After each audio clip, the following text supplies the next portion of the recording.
नमस्कार, मी प्रज्ञा पोगळे. माझा कट्टा powered by Chitale butter, bank of Maharashtra, Chandukaka Saraf jewels, Barwa skin therapy आणि सोनाई पशु आहार या विशेष कार्यक्रमात आपल्या सगळ्यांचं स्वागत. मराठी रंगभूमी ही खूप समृद्ध आणि काळाच्या खूप पुढे आहे अशी प्रांजळ कबुली देशभरातील रंगकर्मी कायम देत असतात. यात मोठं योगदान आहे ते अभिनेते, लेखक आणि नाटककारांचं. यातले बिनीचे शिलेदार अर्थात विजय तेंडुलकर. तेंडुलकरांची नाटकं कायमच चर्चेचा, अभ्यासाचा, चिकित्सेचा आणि वादाचाही विषय ठरली.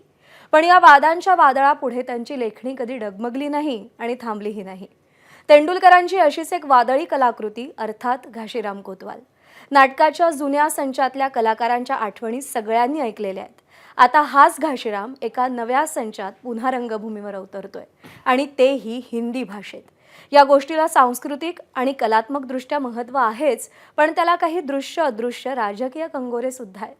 विजय तेंडुलकरांची लेखणी रंगमंचाच्या अवकाशात साकारणं हे खूप मोठं आव्हान आहे आणि त्यासाठी लागतं नाटकाचा आत्मा समजून घेत रंगमंचावर त्याला जिवंत करणारं दिग्दर्शकीय कौशल्य, जे या नाटकाचे दिग्दर्शक अभिजित पानसे यांच्याकडे पुरेपूर आहे. त्यासोबतच गरजेचा असतो तो पात्रांचा आलेख, व्यास, खोली आणि गाभा समजून घेत त्या पात्रांना जिवंत करणाऱ्या अभिनेत्यांचा प्रगल्भ अभिनय. दरभंगाच्या गल्लीपासून नॅशनल स्कूल ऑफ ड्रामापर्यंत प्रवास करणारे, सिनेमा बघताना प्रेक्षकांना सहज हसवणारे किंवा गंभीर भूमिकांमध्ये भेदक डोळ्यांनी जरब बसवणारे अभिनेते द संजय मिश्रा या नाटकात नाना फडणवीसांची भूमिका साकारणार आहेत, तर घाशीरामची मुख्य भूमिका साकारणारे संतोष जुवेकर. या नाटकाच्या निमित्ताने या सगळ्यांशी संवाद साधूया, कट्ट्याला सुरुवात करूया. नमस्कार, आपलं स्वागत आहे. नमस्कार संजय जी, हम बहुत दिनों से चाहते थे कि आप हमारे माझा कट्टा पे आए. बहुत इंतज़ार हमें करना पड़ा और देखिए मतलब ये करने के लिए अभिजीत को घाशीराम कोतवाल करना पड़ा, उसको हिंदी में करना पड़ा और उस बहाने अब आप आए हैं. वक्त वक्त की बात होती है. हाँ. सही वक्त पे आए. हाँ. अच्छी चीज़ लेके आए. तो मतलब आप इतने व्यस्त हैं अभी, आप मराठी समझते हैं? बहुत कोशिश कर रहा हूं. अब तो समझने लग जाऊंगा मुझे लगता है, और 2-4 महीने. तर मी मराठीत विचारला प्रश्न तर तुम्हाला समजेल? इतना तक तो समझ में आया. अच्छा, व्हेरी गुड. तो मग ऐसा आहे की एक इस बहाने ना हम आपका मराठी की याची सुरुवातच आपण करून टाकू. मराठी इंटरव्यूची आपण सुरुवात करून टाकू. हळू हळू अब हौले और हलू. जरा हौले हौले चलो मेरे. मी हलू हलू मराठी आता मी हलू हलू मराठी शिकतो आहे. Very good. तर तर घाशीराम खूप महत्त्वाचं नाटक आहे. फक्त मराठी नाही, भारतीय रंगभूमीवरचं सुद्धा खूप महत्त्वाचं नाटक आहे. जेव्हा तुम्ही मुंबईमध्ये आलात 91 मध्ये, त्यावेळेला घाशीराम होत होतं. तुम्हाला घाशीराम कोतवाल नाटक जे मोहन आगाशेंच्यामुळं खूप असं वर गेलेलं होतं, तुम्हाला ते बघायला मिळालं होतं, तुम्ही पाहिलं होतं घाशीराम कोतवाल नाटक? घाशीराम मैंने पढ़ा था और मैंने हिंदी में राम गोपाल बजाज ने उसको एक किया था, तब देखा था उसको. भव्य था. अच्छा. कभी आप घाशीराम कोतवाल को छोटे में आँख ही नहीं सकते कि घाशीराम और नाना दो लोगों को लेके कर लो. जो उसकी खूबसूरती है, लावणी, फोक, गणपति वंदना, ये सारी चीज़ें लेते हुए कंटेम्प्रेरी पॉलिटिकल बात कर रहा है. बहुत बड़ी बात है. पढ़ा तो था मैंने, राजीव सर, पढ़ा तो था उसको, लेकिन हिम्मत नहीं थी कि उस समय इस नाटक में कूदूं. मुझे लगता है एक्सपीरियंस बहुत ज़रूरी है. नाना फडणवीस या हैमलेट या इस तरह के नाटकों करने के लिए सीधा उतरे और कर दिए, वो वैसी चीज़ नहीं है. नहीं, हम मतलब मराठी में जो घाशीराम मोहन आगाशे, वो मैंने थोड़ा सा कहीं कहीं वीडियो पे देखा है मोहन आगाशे सर का. उन्होंने एक उसके ऊपर फिल्म भी बनाई थी.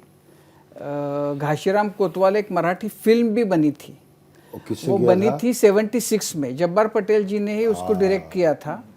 वो जैसा नाटक है उसी तरह से लगभग उसमें ओमपुरी भी थे. हाँ, ओमपुरी का.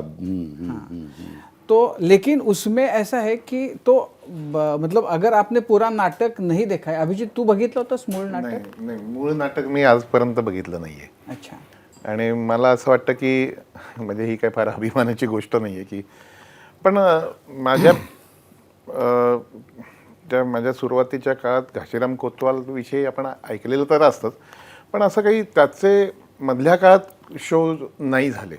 म्हणजे माझ्या मी जेव्हा कॉलेज करायचो किंवा एकांकिका करायचो तेव्हा, आणि पुढे पुढे अनेक जणांनी केलं, पण असा कधी योग आला नाही. त्याचं मला म्हणजे मी जेव्हा सुरुवात केली तेव्हा वाईट वाटलं, पण इन अ वे ब्लेसिंग इन डिस्गाईज असं ते म्हणतात ना, की मी बघितलं नव्हतं. त्यामुळे मी जेव्हा नाटक वाचलं तेव्हा माझ्यासमोर एक वेगळं चित्र, माझं स्वतःचं एक चित्र उभं राहिलं, आणि ते जास्त कन्व्हिक्शननी मी आता केलं आहे. त्यामुळे त्याचा थोडा फायदाच झाला असं मला वाटतं. म्हणजे त्याचे फायदे पण असू शकतात, त्याचे काही तोटे पण असू शकतात, पण हे पूर्ण वेगळ्या दृष्टिकोनातून आता हे नाटक तू करतोयस. पण असं आहे की जेव्हा नाटक करायची वेळ आली, संजय मिश्रा तुला कसे मिळाले?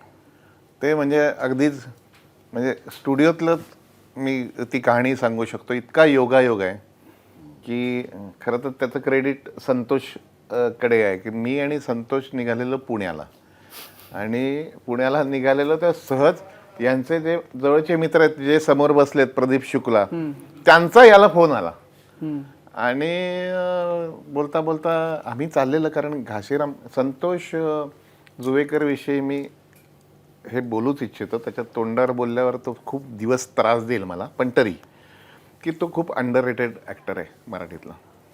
मराठीच्या बाकी त्या ॲक्टिंगच्या पलीकडे त्याचे जे काही चाळे आणि किडे आहेत त्याच्याविषयी आपण नंतर हे करूया. पण त्याच्या वयोगटातल्या किंवा अगदी वयोगटातलं नाही, तुम्ही उत्तम अभिनेते जर मराठीतले 5 काढलेत त्यापैकी संतोष जुवेकर आहे, आणि मी हे अत्यंत जबाबदारीने विधान करतोय. माझ्याकडे त्यांनी रेगेमध्ये पण कामं, त्याची इतरही कामं मी बघतो. त्यामुळे घाशीराम करताना जेव्हा माझ्या डोळ्यासमोर आला की जी आग घाशीरामला एका प्रसंगानंतर लागली आहे, की त्याचा जो अपमान झाल्यानंतर घाशीराम ज्यांनी बघितले त्यानंतर कळेल, किंवा माझं बघितल्यावर कळेल, ती जी आग आणि ते जे रिटॅलिएशन आहे ते संतोष संध्यामध्ये आहे, म्हणजे ॲज अन ॲक्टरसुद्धा. आणि त्यामुळे माझं बॅक ऑफ द माइंड असं होतं की मी असं जेव्हा बघत होतो, मग खूप नावं आली. आता असोसिएट असिस्टंट्स असतात की अमुक करू तमुक करू, मराठीत मोठमोठी नावं आली.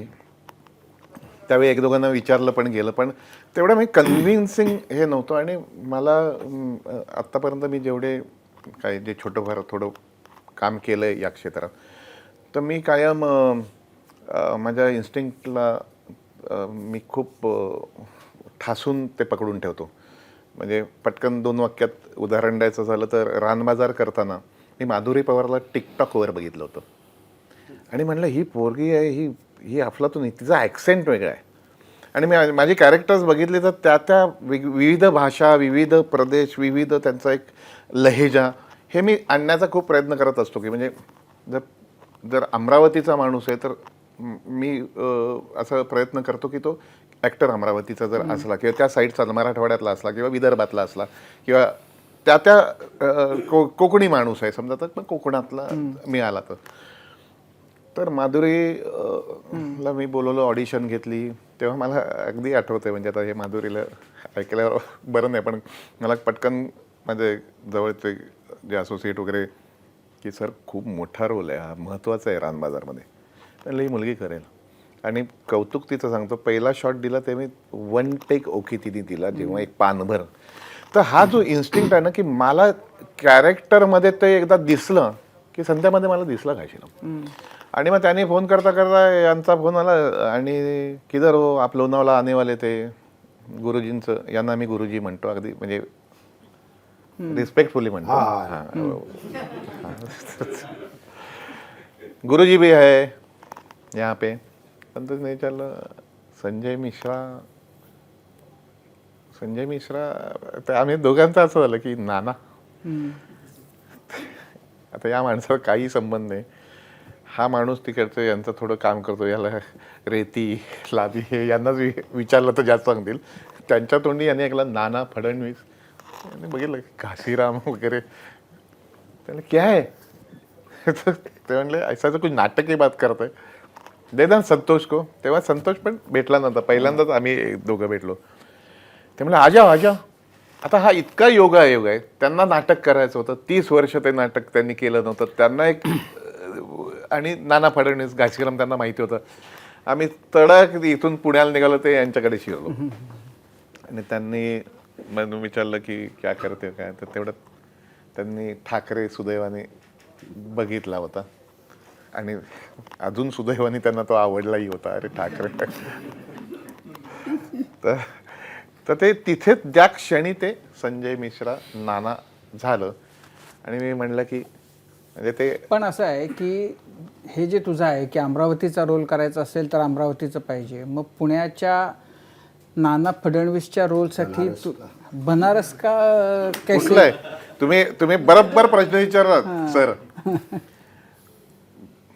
ती ज्या विशिष्ट एका समाजाविषयी घाशीराममध्ये उल्लेख आहे वामन म्हणून. आता मराठी केलं तर पुण्याशी आपण विचार करू शकत नाही. हिंदी म्हणलं तर देशात बनारस शिवाय दुसरं काय? तुम्हाला तो लहेजा संजय. आणि बरं हे मी अगदी काय उद्या मी म्हणजे हे स्टेटमेंट देऊन असं मी कुठे कोल्हापूर असं केलं तर कोल्हापूर ॲक्टरशी रांग लागलं असं नाही. ॲक्टर असा असतो की सगळं करू शकणारा पाहिजे, पण तरीही तुम्ही ते जे मूळ असतं ना एक. त्यामुळे बनारसी ब्राह्मण निवडला. आणि संजय मिश्रा बरं ॲक्टर म्हणजे मी नेहमी आता मी सगळ्यांना सांगतो ना संजय मिश्रांविषयी की आपण गोलमालमध्ये म्हणजे बहुतांशी मासेसमध्ये त्यांच्या ज्या विनोदी भूमिका आहेत, अरे तुम्ही कामयाब फिल्म बघा, तुम्ही वध फिल्म बघा, तेव्हा आत्ता पण काटा येतो मसान म्हणजे आखो देखी म्हणजे काय प्रतीचा तो ऍक्टर आहे. आणि अरे हे मोठाच माणूस भाग्य आहे. आहे लागतं. की तो मोठाच माणूस आहे. मला तर प्रश्न असा आहे की त्यांना म्हणजे त्यांना वेळ, संजयजी तुम्ही वेळ कसा काढणार नाटकामध्ये काम करण्यासाठी? टाइम कैसे मिलेगा? ये जो हादसा बता रहे हैं, उस दिन हम अपने प्लम्बर का वेट कर रहे थे. प्लम्बर का वेट कर रहे थे और एकाएक क्या नाना, ये प्लम्बर का नाम तो कुछ और ही, नाना फडणवीस. तो ये ऐसे कैसे बोल रहे हैं शुक्ला जी, प्लम्बर तो आने रहा, नाना फडणवीस की किससे बात करें? महाराष्ट्र में भी फडणवीस साहब के प्लम्बर सबको ठीक कर रहे हैं. हाँ सबको. और ये किससे बात करें? अरे वो संतोष है ना, तो घासीराम करना चाह रहा है, तो आपसे मिलना चाह रहा है. गुरुजी आप करेंगे? हम कहे प्लम्बर तो आ नहीं रहा, तो संतोष को ही बुला लो यार, किसी कब से कब तक. और किसी भी एक्टर के लिए ऐसे रोल, मतलब आप जब एक होता है ना कि एक काम की दुनिया से अलग अब आप अपनी दुनिया में हैं, तो कुछ फिल्में इसलिए भी मैं करता हूँ कि मेरे बच्चे बाद में कहें कि हाँ मेरे पिताजी ने ये काम अच्छा किया. सब तो सब ठीक है, हर मैच में शतक नहीं मारा जा सकता, लेकिन कुछ काम तो ये मैं अपने लिए कर रहा हूँ, सिर्फ अपने लिए. और वक्त निकल गया है. मैंने कहा अभी हटा, मैंने मैनेजर साहब से कहा गुरुजी कुछ दिन गायब रहो. बहुत 20-22 साल आप एक्टिंग मेकअप स्पॉट देश, यहाँ कुछ नहीं है.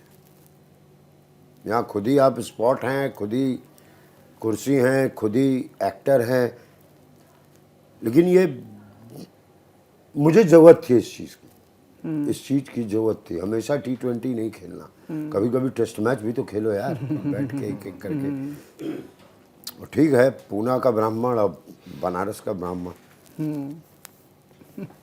लेकिन आप तो बेसिकली हो तो नाटक वाले ही. जी जी जी जी जी जी. तो आप कितने साल के बाद अब स्टेज पे आ रहे हो? 92, 93. अच्छा, उसके बाद हुआ ही नहीं नाटक? कुछ नहीं, उसके बाद तो नाटक ही हो रहा था खाली. नाटक नहीं हुआ लेकिन नाटक हो रहा था. जब आप 95 में ज्वाइन किए, बस वो उसी समय, जब से आप 95 से ना पत्रकारिता में. ना पत्रकारिता तो 90 से. हाँ, तो मतलब उसी समय से छूटा था. लेकिन ये बड़ा मैं मानता हूँ इस चीज़ को, बड़ा सौभाग्य है कि एक अच्छे ग्रुप के साथ, और कहीं पंजाब में नहीं, कहीं मध्य प्रदेश में नहीं, कहीं बनारस में नहीं, किसी हिंदी ग्रुप के साथ नहीं, मराठी ग्रुप के साथ विजय तेंदुलकर करना, मुझे इतनी खुशी है कि मैं, हमारा शो पूना में भी है, अब पूना में रह के आप पूना के बैकग्राउंड में लिखे हुए नाटक को कर रहे हैं, तो ये जैसे मसान में मैं फर्स्ट डे शूटिंग पे बहुत रोया था। मेरे पिताजी हमेशा बनारस के घाटों पे, हम लोग घूमते ही थे, मूंगफली खाओ, चना खाओ, ये खाओ और गंगा जी को देखते रहो। आज इतना बड़ा स्टेज मिला मुझे मसान में, उस स्टेज पे क्या एक्टिंग तुम कर लोगे। तो वैसे ही घासीराम एक मराठी ग्रुप के साथ, अभी तक मुझे ज़रूरत नहीं पड़ी थी कि मैं मराठी सीखूं, सीखने वाला तो मैं हूँ ही नहीं। मामा पापा जी ख़त्म हो गए सिखाते सिखाते, सीखता तो मैं नहीं, लेकिन अब मेरा धीरे धीरे इंटरेस्ट जाग रहा है। जैसे मैंने अभी आपके कमरे में कुछ किताबें देखी, मैंने कहा था अगर ये मैं पढ़ पाता तो वैसे तो अब क्या बोलना है मुझे, मी आता हळू मराठी सीखता है। हाँ, तो मतलब अब धीरे धीरे वो आ रही है चीज, मार के ना सिखाओ मुझे। लेकिन ऐसा था कि आपने जब एनएसडी में आप थे, वहाँ तो घाशीराम हाँ, हुआ ही होगा। पढ़ा हमने, कर नहीं पाए। विजय तेंदुलकर के ज़्यादातर नाटक पढ़े हमने। बड़ा आज ही मैं सोच रहा था कि मराठी साहित्य में, नाटकों में जितना इन लोगों का योगदान, उससे ज़्यादा दर्शकों का योगदान। सैल्यूट है उनको। आपने रिस्पेक्ट दिया तभी तो लिखने वालों की का बल बढ़ा ना। तो वे बहुत कल्चर, जैसे मुझे कैलकाटा लगता है कि हाँ, आप वहाँ दिल्ली में वो कल्चर आप नहीं देख पाएंगे जो इस जगह पे अपने कल्चर को लेके, अपने साहित्य को लेके एक नाटक को कितनी इज्जत मिलती है यहाँ। कल आप लोगों ने जो इंटरव्यू लिया है फोक आख्यान वालों का, कितना पॉपुलर नाटक है वो। हिंदी में नाटक करो तो राजीव देखो खाली रखना यार, आ जाना यार, हाँ पास दे देंगे तुमको, 2 और लोग हैं, हाँ तुम लेके आओ यार, मतलब आ जाना प्लीज, ऐसे मतलब बारातियों की तरह इनवाइट करना पड़ता है। लेकिन ये तो पहले था नहीं, पहले तो हिंदी थिएटर भी बहुत अच्छा था, ये क्यों हो गया? पता नहीं क्यों हो गया। सिनेमा के साथ भी हुआ, ऑडियंस खोने लगे हम। कभी आप शिमला जाइए, हिमाचल या नैनीताल जाइए, छोटे छोटे थिएटर, क्या कल्चर रहा होगा कि एक शाम में छुट्टी वाले दिन आप वहाँ आते हैं, समाज के कई तरह के लोगों से मिलते हैं। जिस तरह की फिल्म है, मवाली फिल्म है तो समाज के एक अलग वर्ग से मिलेंगे, है ना। कोई अलग फिल्म है, केतन मेहता की फिल्म है तो आप अलग समाज से मिलेंगे। तो वो कल्चर पता नहीं क्यों कम हुआ, शायद प्रमोशन। और वही तो बोल रहा हूँ ना, ऑडियंस जो सलूट शायद नहीं था, हिंदी में नहीं था, बहुत बुलाना पड़ता था, आ जाइए कृपया हमारा नाटक देखिए, एक नाटक कर रहे हैं हम, आ जाइए। ये हाँ, सिनेमा का भी वही हाल है, देख लो यार, सिनेमा में हॉल में आओ। और आजकल तो पाम पर ही सब कुछ है। नहीं, लेकिन पिछले कुछ सालों में आपकी जो फिल्में आई है, मतलब एक के बाद एक, मतलब वो म्हणजे इतकी उत्तम सिनेमे तुम्ही दिलेत। असं आहे की तुम्हाला म्हणजे ॲक्टिंग, म्हणजे तुम्हाला ॲक्टर म्हणून खूप समाधान देणाऱ्या गोष्टी होतातच आहेत ना तिथं। मग ते वध असेल, आखो देखी असेल, सिनेमामध्ये ॲक्टरला भरपूर वाव मिळेल, भरपूर मतलब बहुत अपॉर्चुनिटीज एक्टिंग के लिए तो है ही वहाँ पे। है। ऑडियंस बड़ा अजीब सा है हमारे हिंदुस्तान में। राजनीति में भी लोग बोल देते हैं नहीं, जनता यही चाहती है। फिल्मों में भी लोग बोल देते नहीं, ऑडियंस को यही पसंद है। कोई जानता ही नहीं पसंद, लेकिन ऑडियंस बीवी टाइप है, मैं जानता हूँ उसको क्या पसंद है। सबकी अपनी अपनी पत्नी हो कि मैं जानता हूँ उनको क्या पसंद है। और इस चक्कर में हम बह गए कहीं। मतलब मेरी एक फिल्म आंखों देखी थी, फर्स्ट डे जब मैंने उसका ट्रायल देखा था, मैंने कहा कौन देखेगा यार ये फिल्म।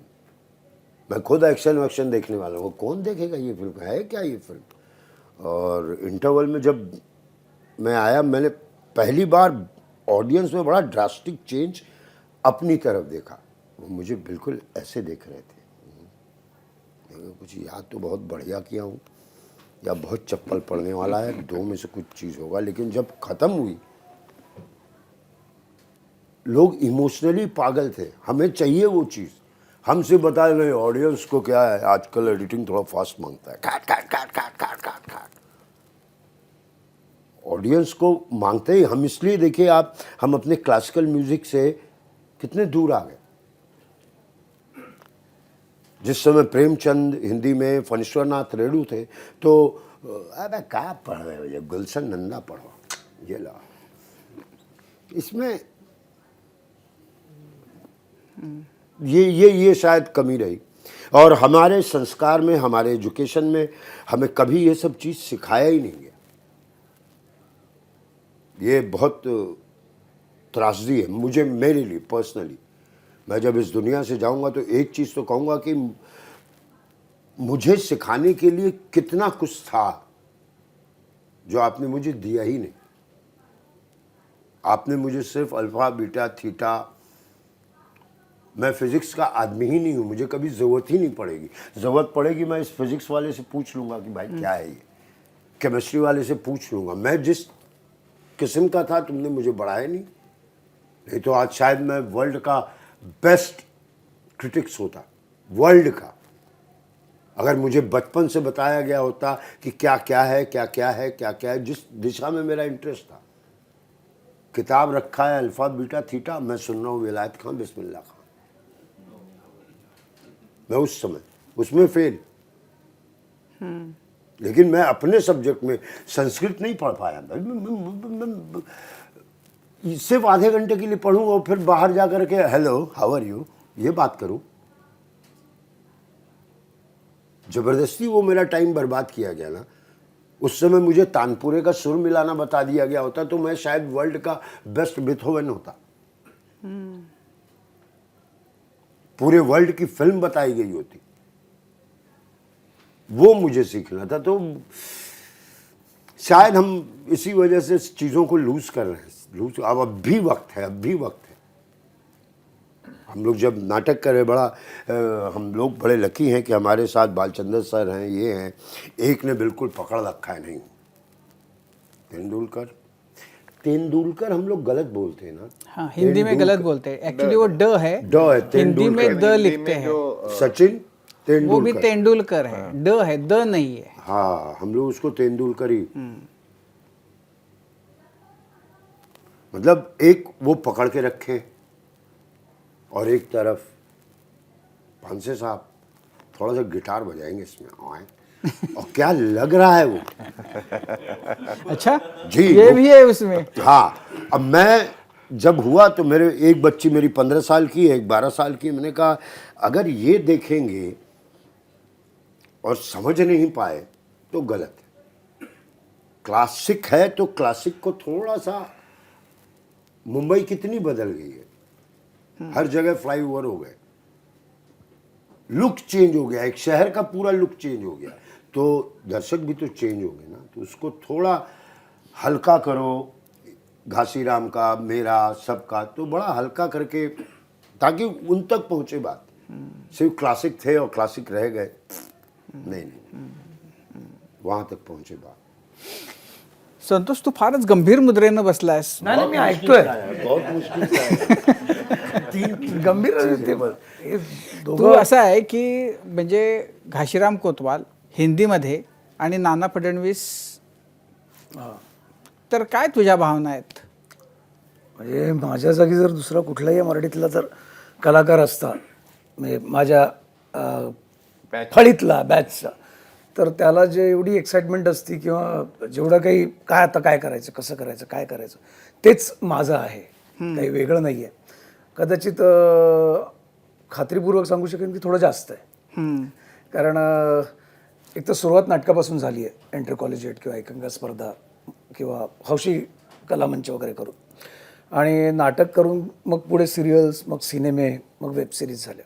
आणि मधल्या काळात नाटक मला करायचं तू बघितलं होतंस हे नाटक? हो, मी यूट्यूबला पाहिलं होतं, माधव अभ्यंकरांचं पाहिलं होतं आणि मी वाचलं होतं नाटक. आणि नाटकाबद्दल मला वाटतं असं आत्ता या यूथमध्ये पण अगदी जेन्झी नाहीत, पण आत्ता आमच्या बॅचमधल्या मुलांना तर सगळ्यांनाच घासीराम माहितीच आहे, घासीराम.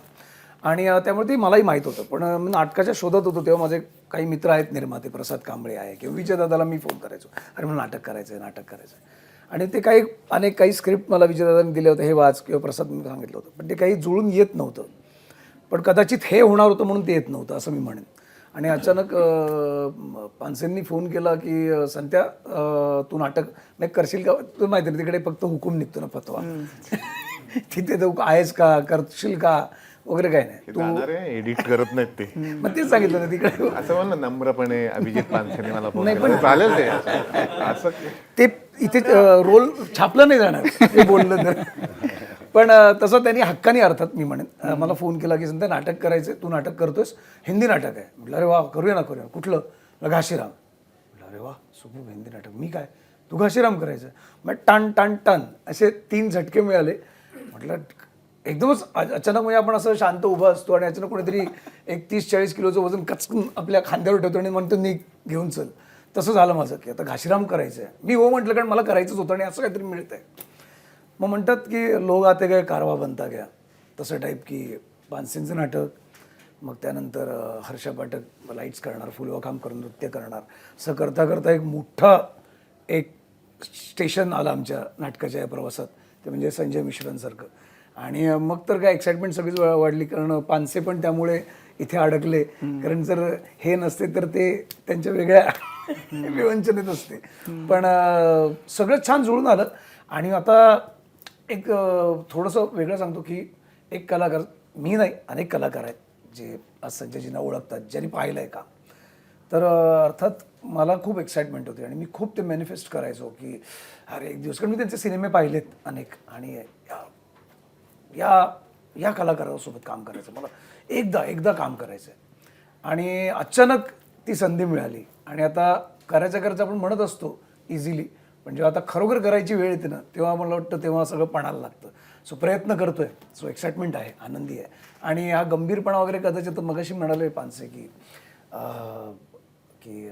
ॲक्टर आहे चांगला, थँक्यू सो मच, पण त्याचे बाकीचे किडे वगैरे, ते किडे तर आहेत, त्याबद्दल वादच नाही.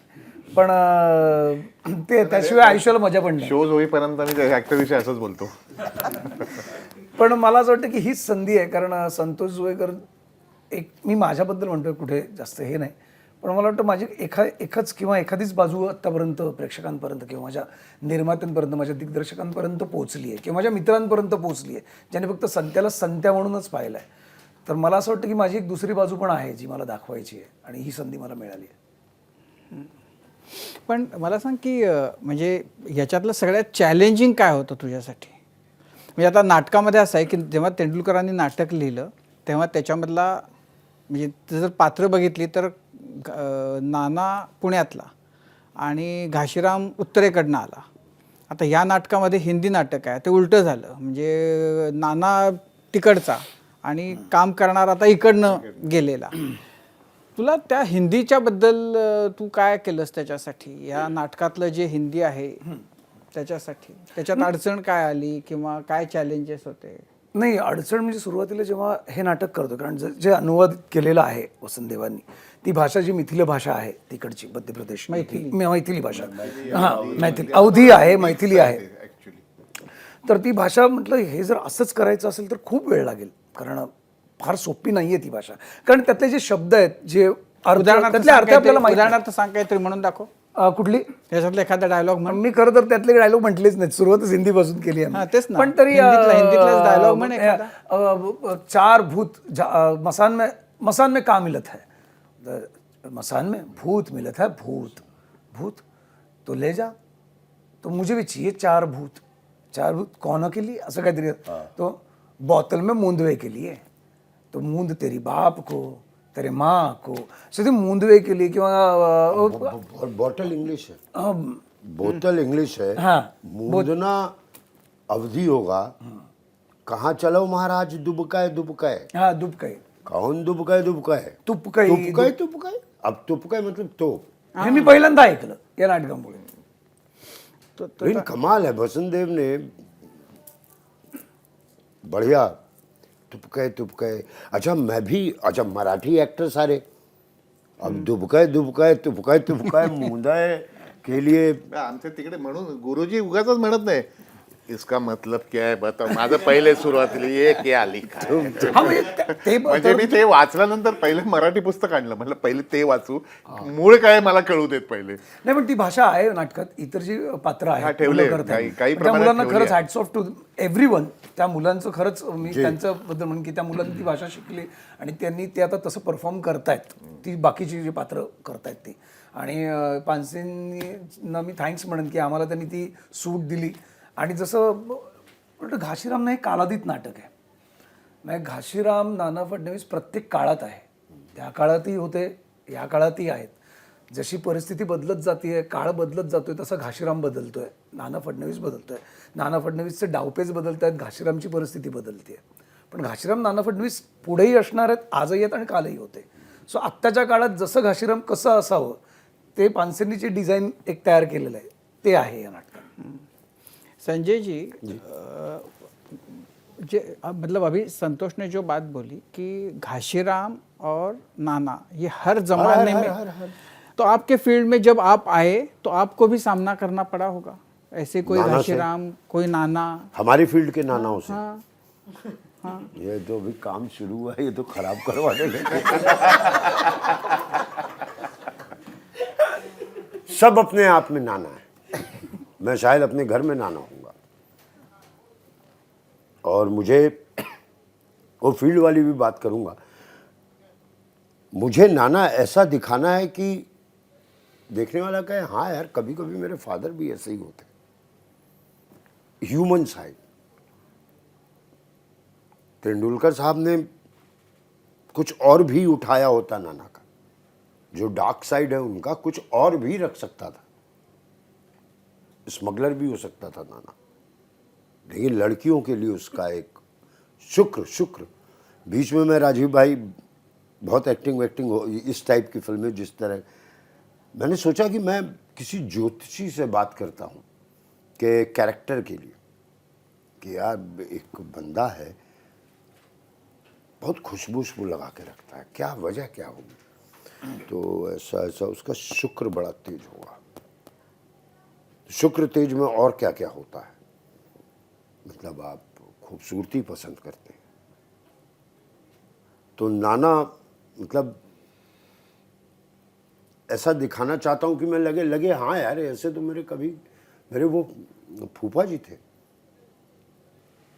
दांत से चवन्नी पकड़ते थे और आधी चवन्नी बाई के मुंह में रहती थी.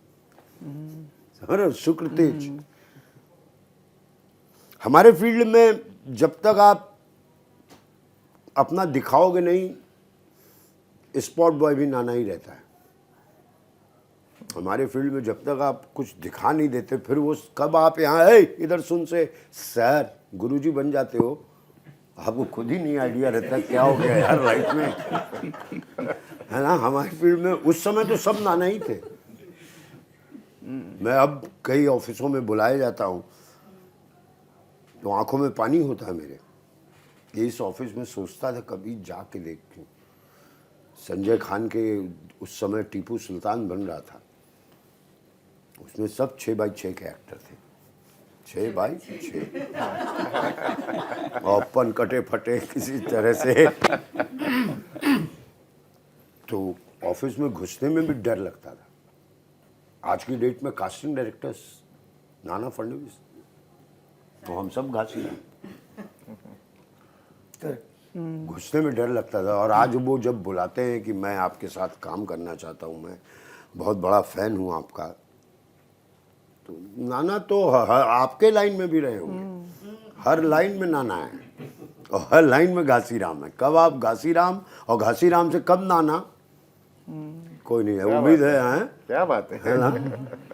लेकिन ना मैंने मतलब जब भी आपके बारे में पढ़ा है या सुना है तो मतलब पूरा जो आपका जो जर्नी है वो मतलब इतना मतलब उस पे अलग फिल्म बन जाए इस तरह की वो सारी स्टोरी है। मतलब दरभंगा से आपका वाराणसी आना, फिर आपके एजुकेशन के बारे में तो आपने बोला, फिर एनएसडी में आपको इजीली मिल गया एडमिशन? हाँ इजीली मिल गया, मतलब कैसे मिल गया मालूम नहीं। लेकिन आप करते थे हाँ theatre? हाँ, वो बड़ा गड़बड़ हुआ था एनएसडी में। और मेरे लिए एक ये चैलेंज था कि पढ़ाई में तो बर्बाद जिंदगी। एक उम्र आती है जब बच्चे को लगने लगता है यार मैं अपने पेरेंट्स के लिए क्या कर दूं, अगर मैं इसमें नाकाम हो गया ना तो मेरे पेरेंट्स टूट जाएंगे। तो इंटरव्यू था, हमें कुछ कविता दी गई थी कि ये आपको बोलना है, सारी फैकल्टी बैठी होगी, सॉरी मैं नाम भूल रहा हूँ, हमारे चेयरमैन थे। तो आप जब कॉरिडोर में घूम रहे थे तो जी हाँ हुजूर मैं गीत भेजता हूँ, या फलने का नाम बार बार पढ़ ले रहा था मैं, जी हाँ हुजूर। और ऊपर जाके जब बोलने लगा तो मैंने उस बंदे का नाम बोल दिया, अवस्थी अवस्थी अवस्थी, सुरेश अवस्थी। सर मैं सुरेश अवस्थी की एक कविता आपके सामने प्रस्तुत कर रहा हूँ। सुरेश अवस्थी सामने ही बैठे हुए, शायद इसीलिए एडमिशन हो गया होगा। अच्छा मुझे वो भी नहीं मालूम कि सुरेश अवस्थी बैठे हुए हैं।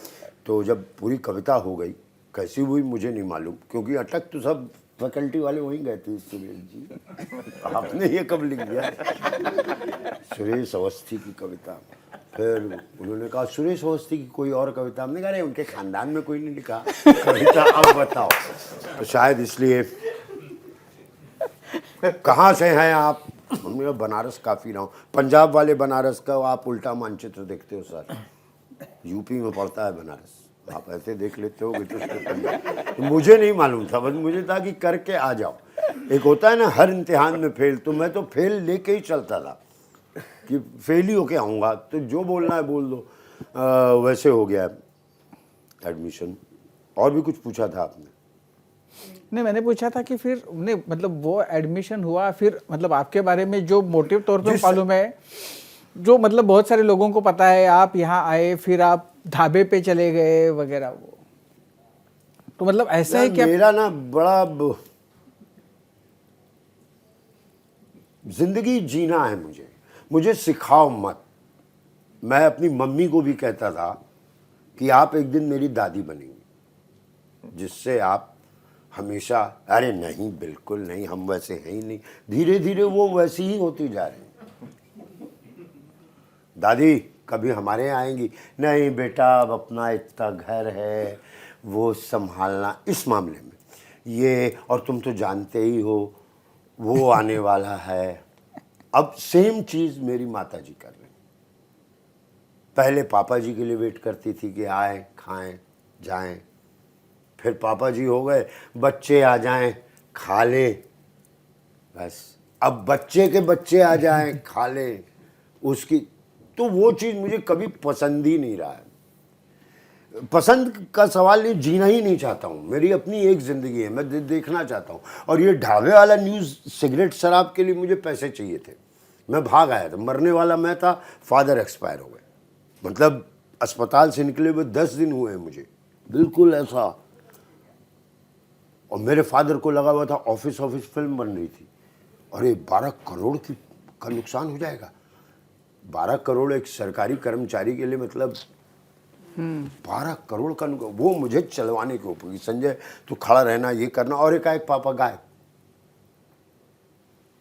आप एकदम, जब मैंने उनकी लाश को आग दिया, आके उनके दोस्त से पूछा, वो न्यूज़ रीडर थे एक टाइम पर, राजेंद्र अग्रवाल, मैंने कहा अंकल इस रोल में तो मेरी कास्टिंग हुई थी, ओए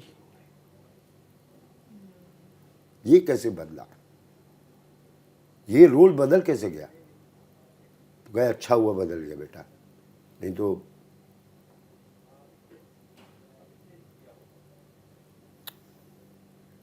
फिर मुझे। और गोलमाल वगैरह रिलीज हो चुकी थी उस समय, मुझे याद है कोई, बेटा ये होता है, अब सारी चीज़ें आप पर होंगी, सारा कुछ तुमको संभालना होगा, उठो उठो आओ आओ। कोई दूसरे डेड बॉडी जल रही थी, वहाँ ले गया, कह देखो इनको ले आया। हाँ, और मैं सिर्फ इसलिए चुप हो गया क्योंकि मेरे फादर की यात्री थी, सहयात्री जिसको कहें, दोनों एक साथ इस दुनिया से गए हैं। आपको भी नमस्ते, आपको भी नमस्ते। तो जिंदगी अभी भी मैं ये लोग परेशान हो जाते हैं, मैं हर बार नाना अलग करता हूँ और मैं हर एक्टर को बोलता हूँ करो तो सही कम से कम। नहीं पंसे सर डांटेंगे, नहीं डांटेंगे, गलत होगा तो मैं भी डांट दूंगा, लेकिन हो सकता है कुछ अच्छी चीज आ जाए तो उनको लगने लगे हाँ यार ये मैंने नहीं सोचा, आप ही दोगे ना। तो जिंदगी थोड़ा देखो जी के। अब मैं मराठियों के साथ हूं, अब समझ में आ रहा है मैं जाते समय क्या मिस करूंगा यार। अगर तेरे के जो छोटी सी लाइब्रेरी है तेरी, मैं कितनी अच्छी अच्छी किताबें मैं सिर्फ इसलिए नहीं पढ़ सकता क्योंकि मुझे भाषा नहीं आती। भाषा नहीं है। भाषा मुझे सिखाने की कोशिश की गई, इंग्लिश कहीं का नहीं रहा, ना मैं इंग्लिश का ना इंग्लिश में रहा, कहीं का नहीं रहा। तो जो अपने आप आ जाए, तबला सिखवाना की कोशिश की पिताजी ने, जा बेटा कम से कम। मुझे याद है मेरे पापा बोले थे कि मैं प्रेस इन्फॉर्मेशन ब्यूरो में तुमको चपरासी लगवा दूंगा, तुम 10वीं पास कर लो मेरे बेटे बस। घर से 50 रुपए लेके भागा था, 500 रुपए ला के रखा था, और वो भी फंस गया था खाने के चक्कर में। गोल मार्केट जानता है तो, दिल्ली को एक जगह है गोल मार्केट, वहाँ बीच में कबाब मिलता है और रोड के इस पार मेरा घर। कभी इधर की हवा चली तो सब कबाब की खुशबू। घर में क्या बना है, लौकी है। सोचो कैसे कैसी जिंदगी होती है। ये हैं घर में खिचड़ी खा रहे हैं जो आजकल सर हैं, और बाहर वहाँ से खुशबू कबाब और हर चीज़ की खुशबू। तो मैं घर से भागा था 50 रुपए लेके। कनाट प्लेस में पालिका बाजार अगर याद होगा, उसके ऊपर ना शीशे के बियर के बॉटल्स को काट के ना ग्लास बनाते और एक बड़ा जग, तो वो 5 रुपए में सेट देते। मैं उसको 10 रुपए में जाके सड़क पे बेचता था। 10 रुपए में 5 ग्लास और एक वो, तो मेरे पास 500 रुपये हो गए। बीच में जुआ भी खेल लिया पहाड़गंज में रात में, तो 500 रुपये हो गए। लगा अब अपना कमा रहा हूँ, किसी से क्या लेना देना, चल के कबाब खाते हैं अपने गोल मार्केट में। गोल मार्केट में कबाब खा रहे थे तो बुलबुल मेरी डॉगी थी एक, बुलबुल, वो sir sir sir sir sir sir sir पता नहीं इसको क्या खुशबू आया, वो मेरे पास आ गई। पीछे पीछे पापा जी आए, दोनों बाप बेटा। शक्ति फिल्म थी, वैसा वाला अमिताभ बच्चन दिलीप कुमार। यहाँ तक आग तो गए हो, जरा घर आकर के देखो अपनी माँ को। घर गया तो माता जी को पानी चढ़ रहा था, बिकॉज बड़ा बेटा भाग गया घर से। कहाँ गया, सब कुछ ढूंढवा लिया, स्विमिंग पूल, स्कूल, सब कुछ। कहाँ गया तो बेटा कहीं दरियागंज में अखबार बिछा के सड़क पे। कहाँ काहे ना आए। बड़ा अजीब हादसा है यार। मुझे तबला सीखने के लिए जब भेजा गया तो लगा कि जाते ही तबला बजाने लगूंगा। वहाँ दे दिया गया ना धिन धिन ना, ना धिन धिन ना, ना तिन। अरे अभी तो आगे और भी पढ़ाई है, धा त्रिकटना तिन्ना तुन्ना त्रिकटी का क्या बोलना पड़ेगा उनके। फिर तुम फंस गए गुरु। कहाँ, तबला छूने ही नहीं दे, सीधे यही पढ़ाने लगे। तो गंगा जी पे जाके बैठ गया मैं। पता नहीं पापा जी के म्यूजिशियन सारे जान पहचान, गुरुजी टाइप सब कह रहे गुरु। पापा जी नहीं, पापा जी उनको गुरुजी कहते थे। तो गए वहाँ कोई 20-25 दिन बाद, सब बच्चे दिख रहे हैं, वही नहीं दिख रहा। कहाँ है वो, कहाँ?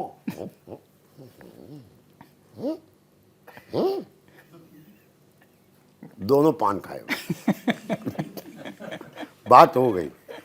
पापा जी बड़े उदास होकर के दशाश्वमेध घाट पे है, अभी भी कभी जाओगे देखोगे, आशुतोष भट्टाचार्य, वैद्यराज, वहां से उतर रहे थे। मैंने कहा अरे पापा जी तेरी जात का 1 2 3 गंगा जी में कूद गया मैं। तबला नहीं सीखा, तैरना सीख गया। तैरना सीख गया, फर्स्ट टाइम पानी में कूदा था, तैरना सीख गया। तो मैं इस तरह की जिंदगी में भरोसा रखता हूँ। तबला नहीं सीखा, तैरना सीख गया, जो अपने आप आया मुझ में। वही धा तेरे किट ना नहीं है, मैं, मेरा नेचर ही नहीं है। तो आपको लेकिन मतलब आपने जो जिस तरह के रोल आपको शुरुआत में मिले वो, और फिर मतलब आप में जो है वो अब पिछले कुछ सालों में जिस तरह की फिल्में आई, तो कि मतलब कि अरे बाप रे क्या है ये एक्टर, ये लोगों के लिए हो गया। आपको तो अंदर से पहले से ही पता होगा कि भाई नहीं। मैं तो ये हूँ। नहीं, मैं सिर्फ रोटी कमाने आया था कि पापा जी से पैसे ना लेने। बताया ना, एसपी सिंह ने डांटा था, भाग क्यों आया, आपके सीनियर जो। मैं तो सिर्फ रोटी कमाने आया था। नाना तक पहुंचूंगा ये मैंने नहीं सोचा था, या एम भी नहीं था। सोच के होता क्या है दुनिया में यार, सोचो कुछ, ट्रंप कुछ बदल देते हैं, सोचो कुछ हो जाता है, सोच के नहीं आया था। लेकिन जब मुझे पहली बार एक फिल्म थी फंस गए रे ओबामा, सुभाष कपूर, जब उन्होंने वो रोल सुनाया, मैंने कहा पागल आदमी है यार, ये क्यों दे रहा है मुझे, इसको कुछ पता नहीं, शायद अपने ऊपर भी तो कॉन्फिडेंस नहीं होता। ये तो कॉमेडियन है, यहाँ बहुत होता है। मुझे जॉनी लीवर ने एक किस्सा सुनाया था कि कादर खान रियल लाइफ में बड़े सीरियस होते थे, होंगे ही पढ़े लिखे आदमी, रुड़की के IIT रुड़की लिखते थे, ए कादर खान, एयरपोर्ट पे कोई बोला उनको, अब वो बेचारे ए कादर खान, अब वो ऑडियंस है, उसको वो कादर खान मालूम है ना। यार जब सुन रहा था मैंने कहा यार अपने साथ ऐसा ना हो यार कभी, कहीं जा रहे हैं कुछ अच्छा बच्चों के साथ, ए मिश्रा, ऐसा कोई ना कर दे। वो नहीं हुआ, इन रोलों ने मुझे बचा लिया। एक फिल्म थी वध, नॉर्मल सी कहानी, लेकिन मुझे लगा एक मेरे फादर के दोस्त थे, उनकी अपनी बीवी से बहुत हवा खराब रहती थी। बीवी कैसी, हाथ धो के आए हो, अभी तुमने कुंडी छुआ ना, पता नहीं कितने लोगों ने कुंडी छुआ, हाथ धो, हाँ भाई धो लेता हूं, अब थक के आकाशवाणी से करोड़ वाग आए हो, हाथ धो के, पैर पैर पैर पैर, घर में ऐसे घुसना नहीं। मैंने कहा ये टिपिकल अग्रवाल अंकल और उनकी बीवी हैं, संजय मिश्रा और नीना गुप्ता। वो वर्क कर गया क्योंकि मैंने वैसे कैरेक्टर को देखा हुआ था, और जब आप वैसे कैरेक्टर को देखे हैं तो सबने देखा होगा, आपकी सबकी जिंदगी में ऐसी एक कोई फैमिली होती होगी जहाँ हस्बैंड वाइफ धीरे से लगा के चुप, हर एक के फैमिली में होते, तो ऐसी चीज़ें ऑडियंस को पसंद आ जाती हैं। और एक बड़ी अच्छी लाइन है, एक्टिंग के समय ज़िंदगी जियो और ज़िंदगी में एक्टिंग करो, कभी दुखी होगे ही नहीं। ज़िंदगी में जब एक्टिंग करोगे ना कि भाई ये इस प्रकार के हैं, इनका चरित्र ही इस प्रकार का है, तो जान जाओ ना, और एक्टिंग में ज़िंदगी डालोगे तो मज़ा आ जाता है। मिश्रा जी जब मैं ही अकेला हूँ, हाँ नहीं मुझे आप तीनों से ही सवाल अच्छा है, हम आप सुन रहे हैं। नहीं लेकिन इनकी वजह से आपको लाने के लिए हम लोग को लाए, आपको पकड़ के ये ये बात चिरकुट है। एक लेकिन आप मिनट, सवाल तो सुन लीजिए। एक सेकंड है। हाँ, अब नाना का रोल भी कोई वैसा वाला तो रोल नहीं है, डायलॉग नहीं है, वो पूरा फील है, सब कुछ है। तो जहाँ हम शूटिंग कर रहे थे एकाएक AC खराब हो गया। कोई गर्दुल्ला महाराष्ट्र में बोलते हैं उनको, जो ड्रग्स वक्स में है, वो उसका पूरा तांबे का तार काट के ले गया और हम सब गर्दुल्ले ऐसे करके पसीने ही पसीने। तो रोल करते करते एकाएक मुझे लगा, मैंने किसी को कहा यहाँ पता करो डॉक्टर है कोई, सीधे CM के डॉक्टर आ गए, कोई छोटा मोटा भी नहीं। लो भाई देखो, डॉक्टर मेरा हाथ देख रहा है, मैं उसकी शक्ल देख रहा हूँ, ऐसा क्या है इसमें, CM का डॉक्टर, अच्छे डॉक्टर, तुरंत ECG और कट टू ICU। ओए, आता 1 तारखेची अरे ये बड़ा, हाँ 1 ऑगस्टची गोष्ट आहे हाँ। आता। ICU में मैं पड़ा हुआ हूँ। ICU में डॉक्टर को मैं कह रहा हूँ सर आज मैं सोच के आया था झींगा खाऊंगा, तो कहाँ, चलिए ना खा के आते हैं फिर एडमिट कर ले, दोनों भाई चलते हैं, मेरे पास गाड़ी है, चलिए डॉक्टर भी। इस पर इतना गुस्सा आ रहा था कि यार अभी घर पे होते चुपचाप करे, ICU। अरे वही दिन इतकं, त्याच दिवशी आमच्या एका शॉर्ट फिल्मला नॅशनल अवॉर्ड मिळालं होतं, हाँ त्याच दिवशी त्याच दिवशी आता फिल्म कोणती रिलीज आहे अभी? सात हिंदुस्तानी नाही नाही, son of son of Sardar 2 release त्यांची झालेली त्या आदल्या दिवशी, फ्रायडे का त्याच दिवशी वाटतं. और ये सारा न्यूज मुझे नॅशनल अवॉर्ड त्याच दिवशी ना, शुक्रवार होता फ्रायडे. आणि आणि मी नेमका त्याच दिवशी पुण्याला गेलेलो. मी आपला फोन करून ते काय आता ठीक आहे ठाणे आपलं सगळं धड हे बोला किधर पोहोचे ना मी यांच्याशी फोनवर बोलतच नव्हतो मी. नाही उनको मत देणं मी करतो. अरे वाह. रात्री पण त्याच्या पुढचा किस्सा खरा सांगायला पाहिजे की रात्री मग मी घाईघाईने पुण्यातलं काम समजून मी राहणार होतो, पण आता हे ॲडमिट केल्यानं मी आलो. 11:30 पावणे 12ला मी अर्थात ICU मध्ये गेलो बघायला. 11:15 वाजता हा माणूस ते जेवणाचं टेबल ICU मध्ये असतं, त्याच्यावर स्क्रिप्ट, यांची ती डायरी आणि नोट्स काढत बसलेली. आता मला इतका असा काटा आला आत्ता पण आला की त्यांना ते मीडियासाठी नाही ना, ते फोटोसाठी नाही आहे. त्यांना माहीत नाही मी येणार आहे, ते तिथेच आहेत, त्यांना माहिती आहे सकाळपर्यंत कोण येणार नाही आहे. हे जे कन्व्हिक्शन आहे ना, मी बऱ्याच इंटरव्ह्यूमध्ये हे मी नवीन मुलांना सांगतो की ह्याला कन्व्हिक्शन म्हणतात. त्याच्याशिवाय संजय मिश्रा होत नसतो. सामने वाला पेशेंट भी थोड़ा दिक्कत में था. ये यहाँ आके ICU में क्या हिसाब किताब कर रहा है बैठ के खाने के टेबल पे. हाँ जी नहीं, सॉरी. सवाल ये था मिश्रा जी कि जब अभिजीत पानसे जी आपसे मिलने आए होंगे तो आपको पता था क्या कि वो मनसे नाम के एक पार्टी के साथ जुड़े हुए हैं और मराठी ना बोलने पर वो लोग खटक करते हैं? ये बिजनेस बाद में इसने बताया, लेकिन मुझे उससे कोई मतलब नहीं. ऋतिक घटक एक बंगाली फिल्म डायरेक्टर थे, कम्युनिस्ट थे, बहुत बड़े, लेकिन उनकी फिल्में मुझे पसंद थी, तो इनका काम मुझे पसंद था. एक बड़ी अच्छी बात, राज ठाकरे मिलने के लिए बुलवाए गए हम लोगों को.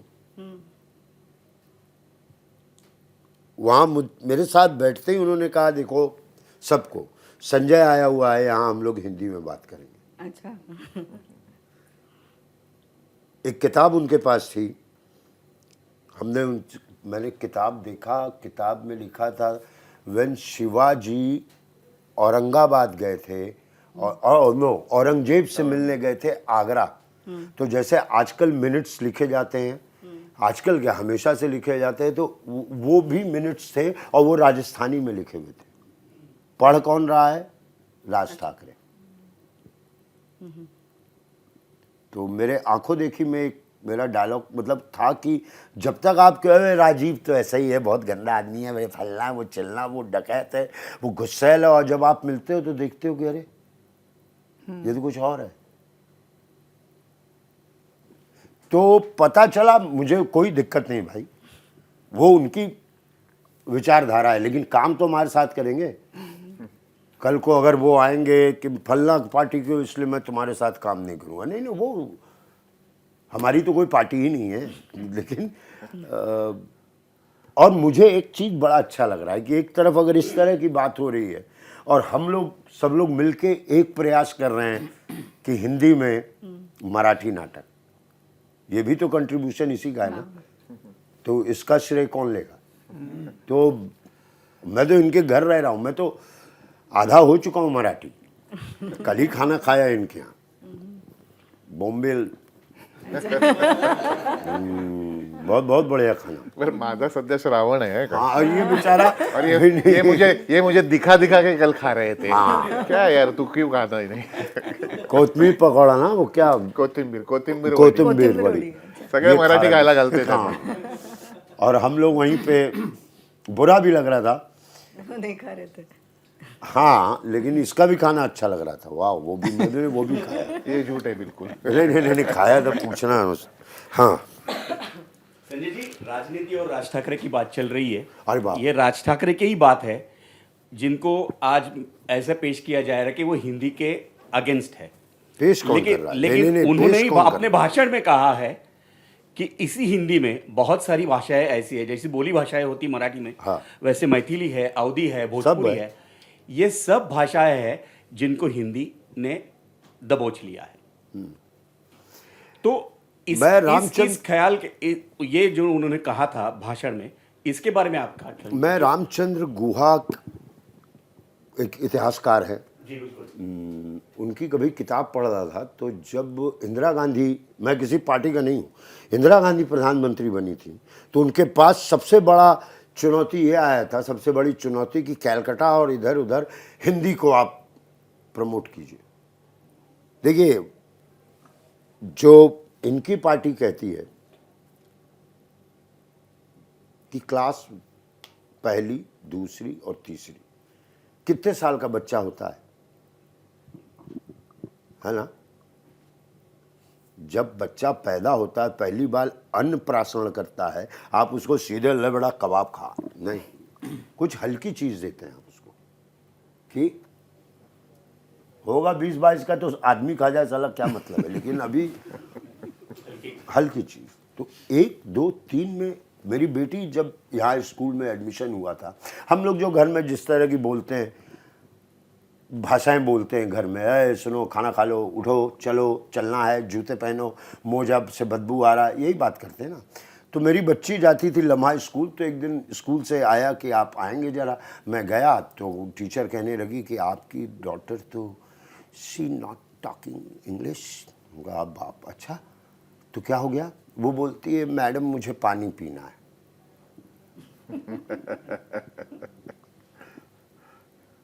मैंने कहा वो तो प्यासी मर जाएगी अगर उसको इस बात की इंग्लिश नहीं आया उसको ये इंग्लिश बोलना कि मर गए भाषा के चक्कर में। तो फर्स्ट, सेकंड, थर्ड उसको ग्रो करने दो। उसको मातृभाषा क्या होती है? मट्टी की भाषा नहीं होती। जो माँ बाप जो आपके घर में बोला वो तो जान लेने दो, सोच तो बना लेने दो, थोपो मत किसी को भी। कल को आज यहाँ शिफ्ट हूँ, अगर तमिल में काम मिलने लगेगा, मार के तुम थोड़ी सिखाओगे यार। अब तमिल इस उम्र में, जिस उम्र में नुक जा चुका है, शान खाली बाकी है, नुकसान ये शान उसमें मतलब। और मैं तो वर्ल्ड कप में लंदन में था, कोई खुशी नहीं थी राजीव कि मुझे वर्ल्ड कप में एप्पल सिंह मिला है, I am going to represent my team. सिर्फ यही डर था कि this think not bad and actually this, और कोई दिक्कत ही नहीं हुई। मैं सुनील गावस्कर के साथ रह रहा हूँ, उनसे चलो हिंदी में बात हो जाती थी। क्लाइव लॉयड के साथ हूँ, उसको भी मैं समझ ले रहा था। जब सुर में चल रही है चीजें तो काहे को परेशानी। और माफ करना, एक लाइन अगर किसी ने बोली उसको गलत तरह से, जो आप बोल रहे थे कि आजकल चल रहा है, प्रसार प्रचार कौन कर रहा है? अभी हमारी बात हो रही थी, जब हम पहले के जर्नलिस्ट को देखते थे तो लगता था कि पढ़े लिखे समझदार, लिखने का शौक है, बातों में।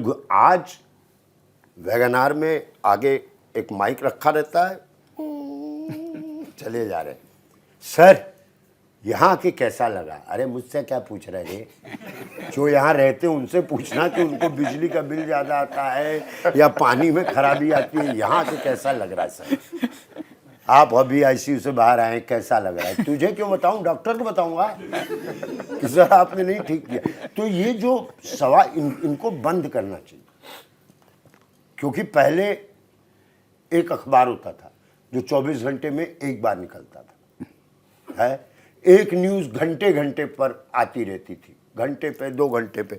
मुझे याद है 9:30 बजे का न्यूज़ हर बड़े बड़े बुजुर्ग शाम में सुनते थे हमेशा। आज तो एक और न्यूज़, एक और न्यूज़, अरे फल्ला का बेटा, ओए ये देखो, अरे ये देखो। तो ये आएंगे कहाँ से? लाने वाला भी तो इंसान ही होगा ना, किस किस्म का इंसान होगा। अब उस किस्म के इंसान पर आप अपनी ये चीज़ छोड़ दें तो वो देश के लिए भी बुरा है, आपके लिए भी बुरा है।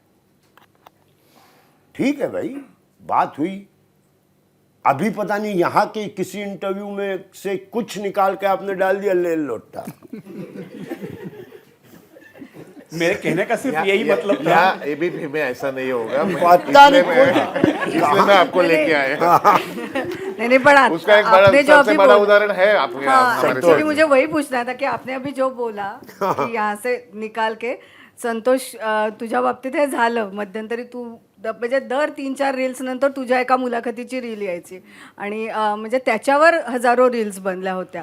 तर तो सगळा काळ कसा होता? प्रचंड प्रसिद्धी होती, म्हणजे प्रत्येकाच्या फोनवरच्या रील्सवर तुम्हीच होतं. म्हणजे मग आज 22 एक वर्ष झाले या क्षेत्रात आहे, पण त्या गोष्टीमुळे जी प्रसिद्धी मिळाली ते पहिले 22 वर्षाच्या कष्टात नाही मिळाली.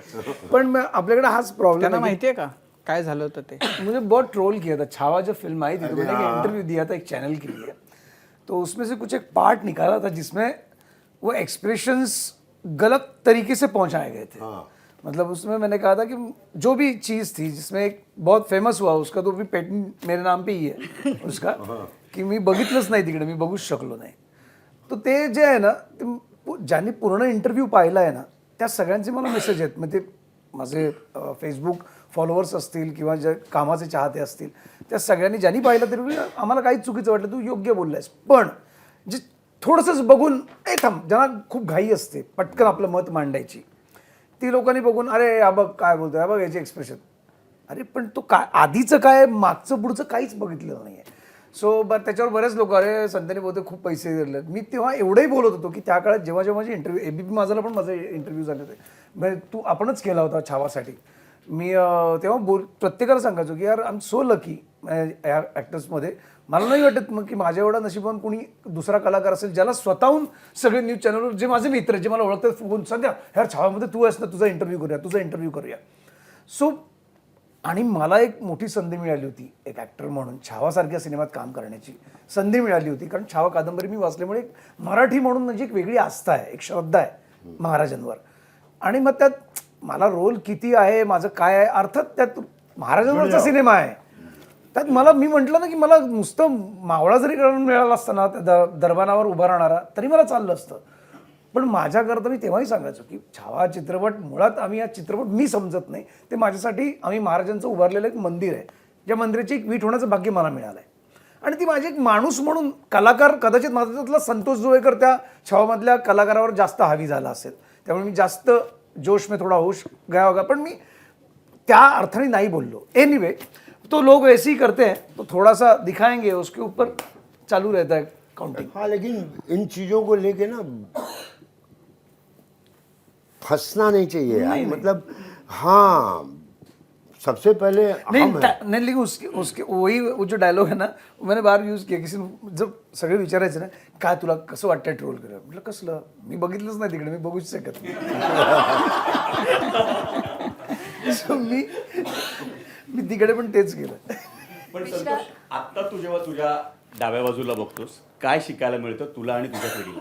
नाही मी म्हणणं की आज जसं गुरुजी आम्ही म्हणतो प्रेमाने म्हणतो, जो आप एक्सेप्ट कर लो इसको. एक मंटो शब्द तू भी बहुत बोलता. मंटो मतलब मैं बोलता हूँ, बोल रहा हूँ, कह रहा हूँ. अब मैं कह रहा हूँ, मैं कहता हूँ मैं कल से सोच रहा हूँ बीच बीच में मंटो को क्यों ले आता है. साधं तसंच म्हणतो लग गया, साधं तसंच म्हणतो लग गया. सॉरी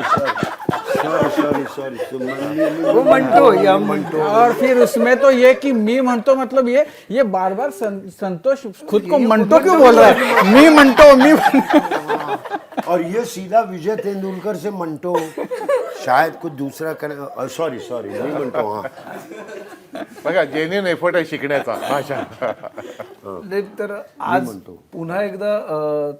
पुन्हा एकदा एक संधी माझ्या आयुष्यात आली, कारण ह्याच्या आधी पण मी मनोज सरांबरोबर काम केलं, भोसले मैंने देखी आहे. सो या बाबतीत मी स्वतःला खूप फॉर्च्युनेट समजतो की मला नशिबाने खूप चांगल्या संध्या दिल्यात, उत्तम दिग्दर्शकांसोबत काम करण्याच्या, उत्तम कलाकारांसोबत काम करण्याच्या. मग ते हिंदीतले मराठीतले असो. मराठीत पहिलीच संधी मला विक्रम काकांसोबत काम करण्याची मिळाली होती आणि मकरंद राजाध्यक्ष नाटकातून. मग मोहन काका आहेत, अनेक कलाकार आहेत. पण जसं मगाशी तुम्ही एक प्रश्न विचारला, तू आता मी पहिले फार उथळ असायचो, इथे माझे जुने हिरोपीनमध्ये फारच उथळ असायचो. आता फार थोडासा आलाय ठेवलं, कारण या लोकांना काम करून ह्या गोष्टी खूप शिकायला मिळाल्यात की आपण नेमकं आता काय आपल्यावर काय जबाबदारी याची जाणीव असणं आणि आपण कोणासोबत बसलो आणि आपण काय बोलतोय याच्यावर थोडंसं लक्ष केंद्रित करून बोलणं फार गरजेचं आहे. त्यामुळे बऱ्याचशा गोष्टी शिकतोय आणि अभिनया व्यतिरिक्त अभिनय तर तो शिकायचाच आहे. आणि माझ्यासाठी तर यांच्यासोबत काम करणं म्हणजे यांच्या शाळेत मला ॲडमिशन मिळाल्यासारखं आहे. मिश्रा जी, अगर आपको पता होगा तो जब ये नाटक रंगभूमि पे आया था तो बहुत बड़े वाद हुए थे शिवसेना ने बहुत आंदोलन वगैरह किया था। अभी ऐसा है कि कोई भी कलाकार होता है तो अगर किसी कलाकृति के पीछे कोई वाद है तो वो उससे दूर रहने की कोशिश करता है। अभी 1970-71 की अगर हम बात करेंगे तब जो लोग थे उनसे कई ज़्यादा नुकीली अब लोगों की अस्मिताएं भावनाएं होने लगी है। इतनी सी बात भी पूर्ति है, काफ़ी होती है उनको। बहुत बहुत होती है। तो अभी आप घासीराम जैसी कलाकृति कर रहे हैं तो कहीं वो डर है या फिर नहीं, बिल्कुल डर नहीं, बिल्कुल डर नहीं। आपकी क्या सोच है? हम कलाकार हो, कहा ही गया है, सिनेमा साहित्य समाज का दर्पण होता है, तो हम तो सिर्फ दर्पण हैं बॉस। हम आपको हकीकत दिखा रहे हैं, हम आपको हकीकत बता रहे हैं। बाकी अब मेरे यहाँ पिछले 20 दिनों से पानी नहीं आ रहा मान लो, तो मैं बोलूँगा ना, किसी को तो बोलना पड़ेगा पानी नहीं आ रहा। नहीं नहीं नहीं, कुछ गलत हो जाएगा, डर के मारे अगर चुप हो जाऊंगा तो फिर चुप हो जाऊंगा। नहीं, कोई डर नहीं। और डरने की क्या बात, जिसके साथ जिससे लोग डरते वही साथ में है। वही साथ में। आता तसंही सर मला कोणीतरी विचारलं की समजा परत लफडं झालं आणि दगड बिगड मारलेलं, आव ते आम्हीच म्हटलं दुसरं कोण आहे ना. आणि आता तसंही सर तसंही 7 मजली घर बांधलंय, त्यामुळे आमच्यासाठी राहायची सोय आहे. तर याच्यावर तू प्रश्न विचारलात ना, मला सहज ती एक छोटीशी कुसुमाग्रजांची एक फार सुंदर कविता आहे. तुम्ही नंतर ते एडिट करतात ना, म्हणजे थोडं, आणि त्याचा काही कवितांचा फार इम्पॅक्ट असतो ना, त्या कवितेची फार गरज आहे ती.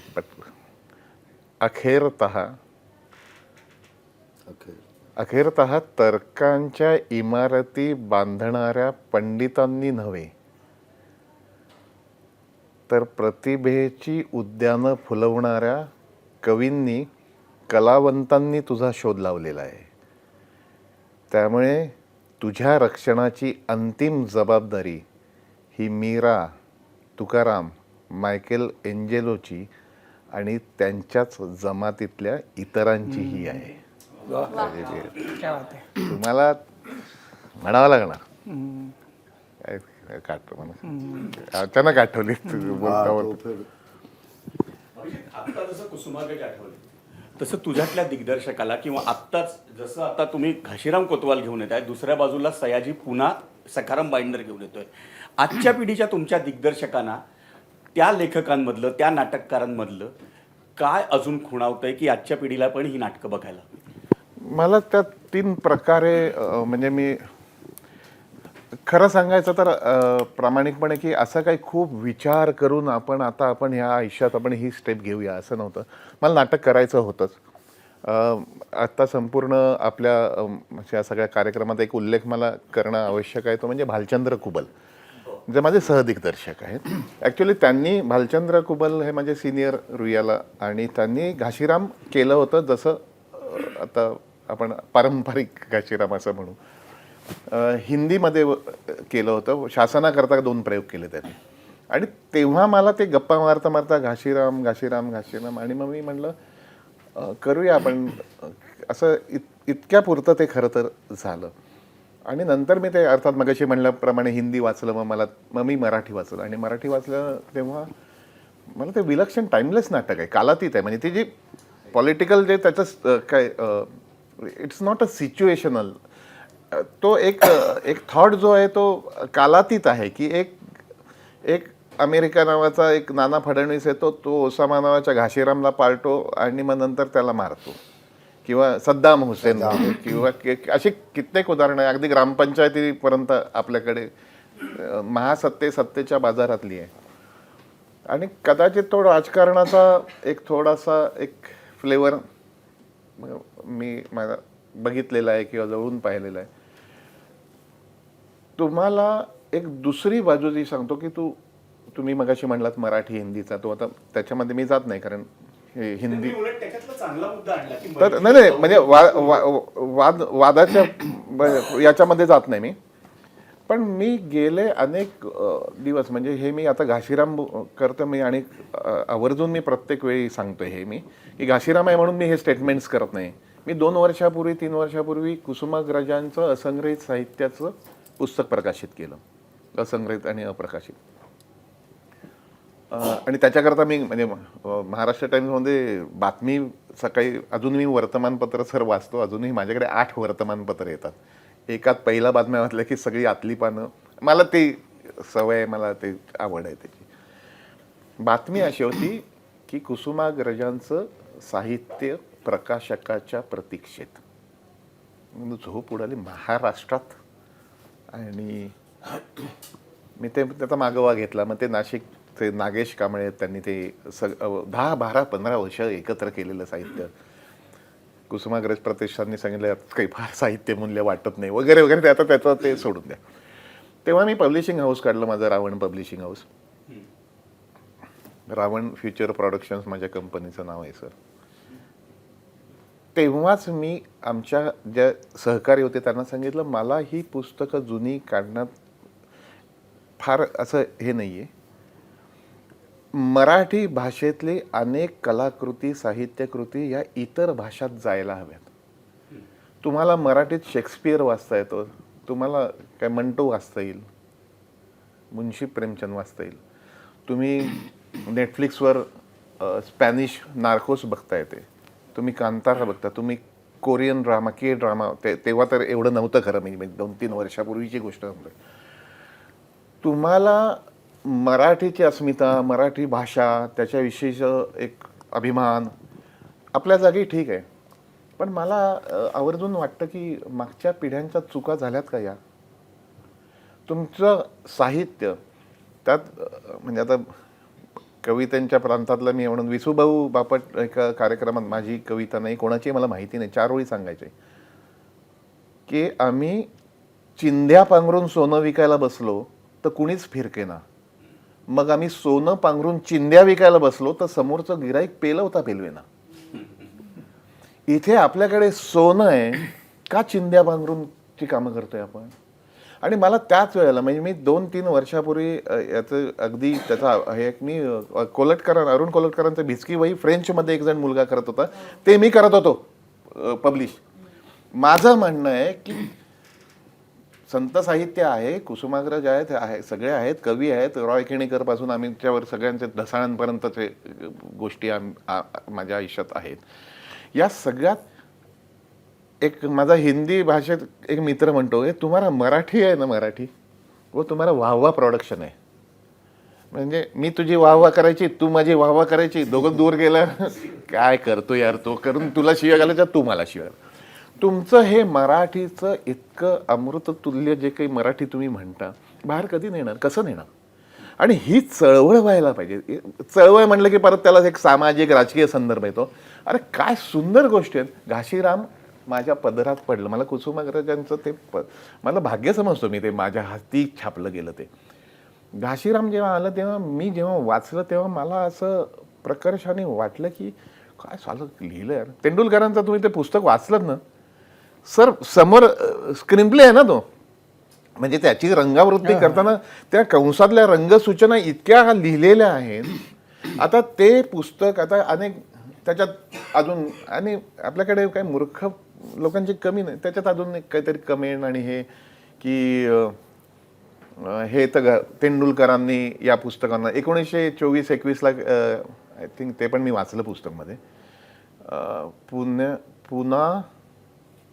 पुन्हा बायगोन डेज असं काहीतरी पारसनीसांचं पुस्तक आहे. त्यात एक घाशीराम 1921-24 साली ते प्रकाशित झालं. त्याच्यावर घाशीराम इंग्लिश पुस्तक आहे, पुन्हा बायगोन डेज असंच आहे वाटतं, ज्याची गुगलवर नाही एक बुक लिखा हुआ आहे. तर त्याच्यात एक घाशीरामच्या नावे एक प्रकरण आहे, त्यात सगळे हे उल्लेख आहेत. हे सगळे उल्लेख त्याच्यामध्ये आहेत. पण त्या उल्लेखांवर असं एक नाट्य रूपांतर करून त्यावेळेच्या अशा फॉर्ममध्ये आणणं आणि जब्बार पटेल यांनी बसवणं विलक्षण आहे. आज तुम्ही जसे सर म्हणले की तिकडेच ठेवणार का तुम्ही देवघरात? ते प्रयोग का म्हणतात नाटकाला? तुम्ही प्रयोग करावा म्हणून, किंवा प्रयोग करा. मला जसं दिसलं, मला या पिढीला जसं दाखवायचं आहे, काही भाषा मी त्या अवधीचे शब्द बदलून हिंदीत केलं. या तिन्ही एकत्र झालं माझं.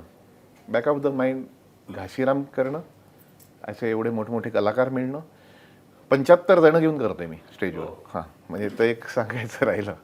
Live music, live singing, music त्याचं वेगळं आहे, कोरिओग्राफी वेगळी आहे, सेट वेगळा आहे, कॉस्ट्युम्स वेगळे आहेत, परसेप्शनच माझं वेगळं आहे. गाभा तोच आहे, झाड तेच आहे, फळं आणि फुलं फार सुंदर नवीन आलेली आहेत. अशा रीतीने आलो. तू शेवटचं व्यावसायिक नाटक कधी केलं होतंस? बरं. कॉलेजला असताना मी धडा एक स्वरयज्ञ नावाची एक एकांकिका लिहिलेली, ती संजय नार्वेकरनी बसवली, त्याला खूप बक्षिसं मिळाली.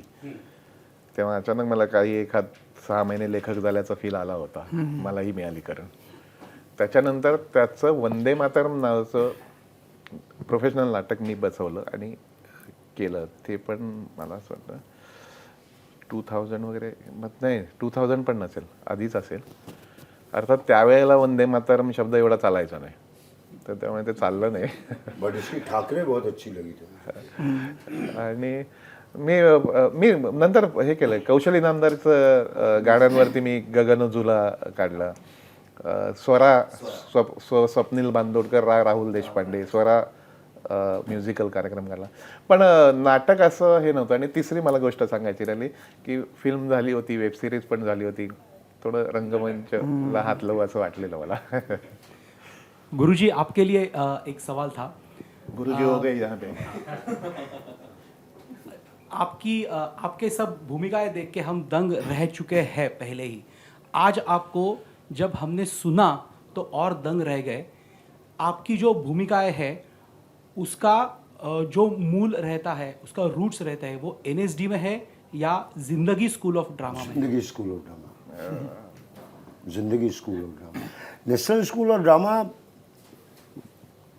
मुझे सिर्फ इतना मिला वहाँ से कि मैं 3 साल तक, जब हम घुसे थे फर्स्ट ईयर में, तो इरफान खान थे, आलोक चटर्जी थे, अशोक लोखंडे थे.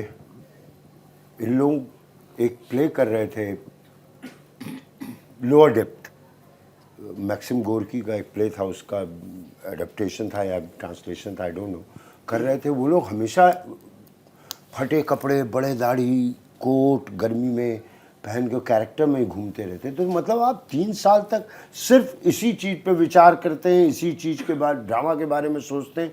वो आपको एक प्रोसेस देता है कि बाकी ज़िंदगी स्कूल ऑफ ड्रामा, ज़िंदगी स्कूल. मैं नाना को भी चाह रहा हूँ ज़िंदगी स्कूल ऑफ ड्रामा के थ्रू ही देखूँ, ना कि क्लासिक है. मुझे बहुत डर लगता था कि कभी कोई ऐसा रोल ना मिल जाए. ऐसे होता ही नहीं आदमी. अगर ऐसे अकेला भी बैठा है, अगर राजीव आ गया तो ठीक हो जाएगा. हाँ भाई साहब, क्या बात है, आप कौन, मैं अकबर. नहीं तो मैं बचपन से ऐसे, मेरे घर में पटना में दादाजी ने ना बड़ा घर था, करे क्या करें, सारे भगवान के फोटो सब. ये शिव जी की दाढ़ी नहीं होती थी क्या? रामचंद्र जी शेविंग किट लेके गए थे क्या? 14 साल पूरा शेव ऑलवेज. तो वो इमेज से थोड़ा बाहर निकलो ना,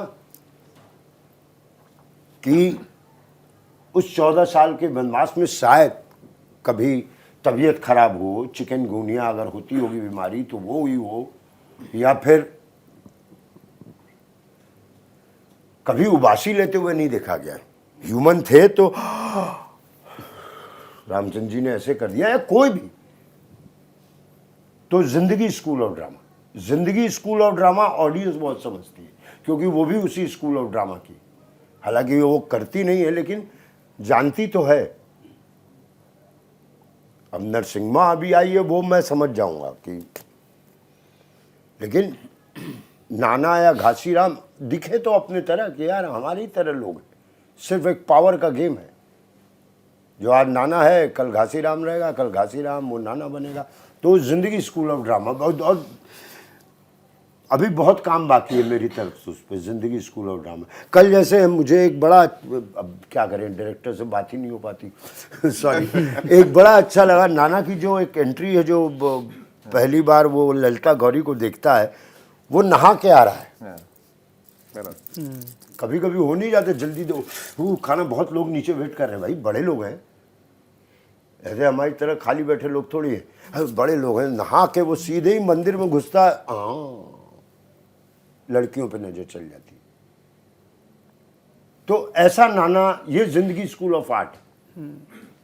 तेंदुलकर साहब ने कहीं उसमें कि रात का जिक्र या दिन का जिक्र ऐसा नहीं किया। अब हम एक्टर, हम डायरेक्टर, हम लोग डालेंगे ना उसमें कि ये आज सुबह नाना साहब नहा के निकले, वहाँ जा रहे थे, पूजा किया, पूजा पे उनका ध्यान नहीं था, बाकी और कौन कौन आई वो नहीं आई, परसों से दिख नहीं रही, यही सब पे ज़्यादा ध्यान था।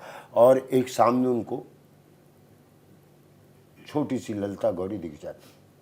तो वो जो एक सेंस है, नहाता हर कोई होगा, लेकिन वो उसमें नहीं लिखा है। अगर मैं उसमें ऐड कर रहा हूँ तो मैं गाली खाली खाने के काबिल नहीं हूँ, मैं कुछ ऐड कर रहा हूँ। नाना को नहाते हुए शायद मैं वो वाले सीन में, अरे नाना साहब सारे लोग गेट पे खड़े, मैं हाँ खौफ खौफ खौफ खौफ शायद ब्रश करता हुआ आ जाऊँ या तो दतमन करता हुआ हूँ। मैं हमेशा नए एक्टर्स को कहता हूँ कि तुमको जो करना है वो करके दिखा दो, पूछना मत। अगर मैं बालचंद्र सर से पूछूंगा सर मैं उसमें ब्रश करता हुआ आऊँ,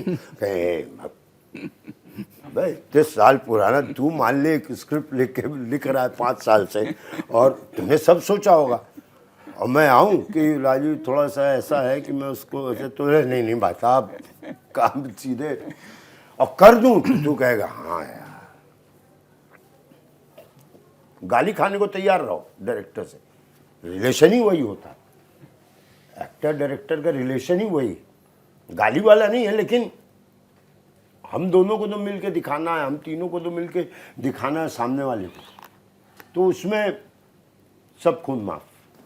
एक्चुअली ना मतलब आपसे जब बात आप बोलते हैं ना तो मतलब सुनते रहे ऐसे वाली स्थिति हो गई है। मतलब आप जैसे प्रवचन करे और हम सुनते बैठे। ये लो एक और नया हमारा इसमें गुरुजी तो ना मुझे लग रहा है कहीं कोने में मैं नहीं, लेकिन ऐसा है कि मतलब आपने जिंदगी के इतने मतलब चढ़ाव उतार देखे हैं।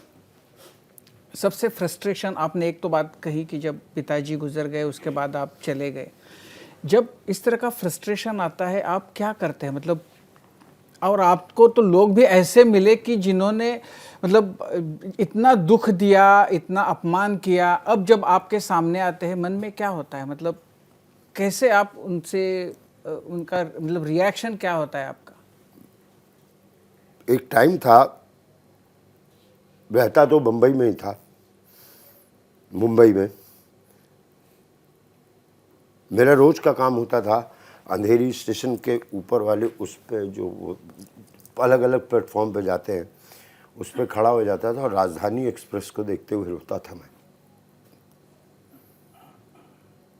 मुझे दिल्ली नहीं जाना, मुझे माँ के पास जाना।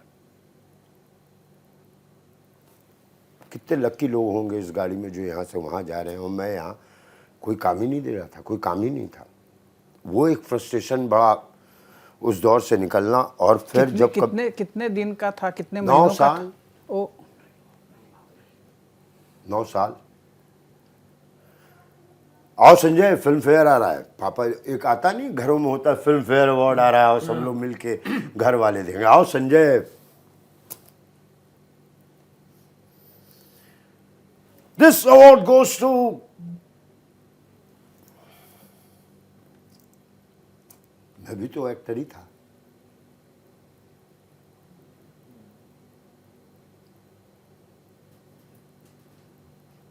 आशीष विद्यार्थी और फादर ने बगल में, क्या सोच रहे होंगे? इतालिया अवार्ड छोड़, अवार्ड तो जाना दूर, काम भी नहीं मिल रहा इसको जिससे अवार्ड मिलेगा। उन फ्रस्ट्रेशन से मैं अभी तक नहीं निकल पाया। लेकिन जो फिर वही वाली आती है, फिर जिंदगी को देखो तो ऐसे देखो सब एक्टिंग कर रहे हैं। नहीं, लेकिन ऐसे ये जो दौर था तो आपकी हिम्मत मतलब कैसी बनी, कैसे रही? देखिए मुझे अपने ऊपर कॉन्फिडेंस था कि आऊँगा तो बम तो मैं फोड़ूंगा, चाहे छोटे ही फोड़ूँ। एक सीरियल मिला था 500 रुपये पर एपिसोड पे, 1 हफ्ते शूटिंग चलती थी। सोच ले, डिवाइड कर ले 500 इंटू 1 हफ्ता, उसी में ये भी चाहिए, ये भी चाहिए, सब 500। बर्थडे भी आने वाला है और आप हीरो के दोस्त, हम लोग बन के ही आते हैं हीरो के दोस्त। टेलीविजन तू भी बना है हीरो का दोस्त? सब बनते हैं, हीरो ही नहीं बनता अपना दोस्त, हीरो का दोस्त नहीं बनता। रिलीज होने के बाद डायरेक्टर को लगता है अरे हीरो तो ये था। तो 500 रुपये का कोई सीरियल था, बड़ा लंबा ही चल रहा था। पहले तो लंच ब्रेक होता था, बजाज में ही बड़ा पाव आ जाता था, ये आप लोग खा लीजिए, यही लंच समझिए। उसमें एक सीन था, सामने से राक्षस आ रहा और हीरो उसको, राइटर इतना क्रिएटिव नहीं था कि दोस्त को भी तो डर लग रहा होगा यार। राक्षस अगर खाएगा तो दोनों को खाएगा, बाघ शेर आएगा तो दोनों को खाएगा। राइटर बहुत क्रिएटिव सीरियल लिख रहे थे, खाली हीरो और उसका। मुझे लगे मैं क्या करूं, और मैं अगर सर से पूछूंगा कि क्या मैं क्या करूं, पूछते हैं क्या मैं डर जाऊं सर? मैं थूक दिया, थू, थू। वो तीर छोड़ रहा है और मैं थूक रहा हूं। उसके तीर से ज्यादा महत्वपूर्ण मेरा थूक हो गया। अबे ये किसको ले आए हो यार, ये थूक रहा है। इतने बड़ा राक्षस, बहुत बड़ा राक्षस, और वैसे ही मैं 6x6 का तो छोटा मोटा, वो पूरे एक्सप्रेशन,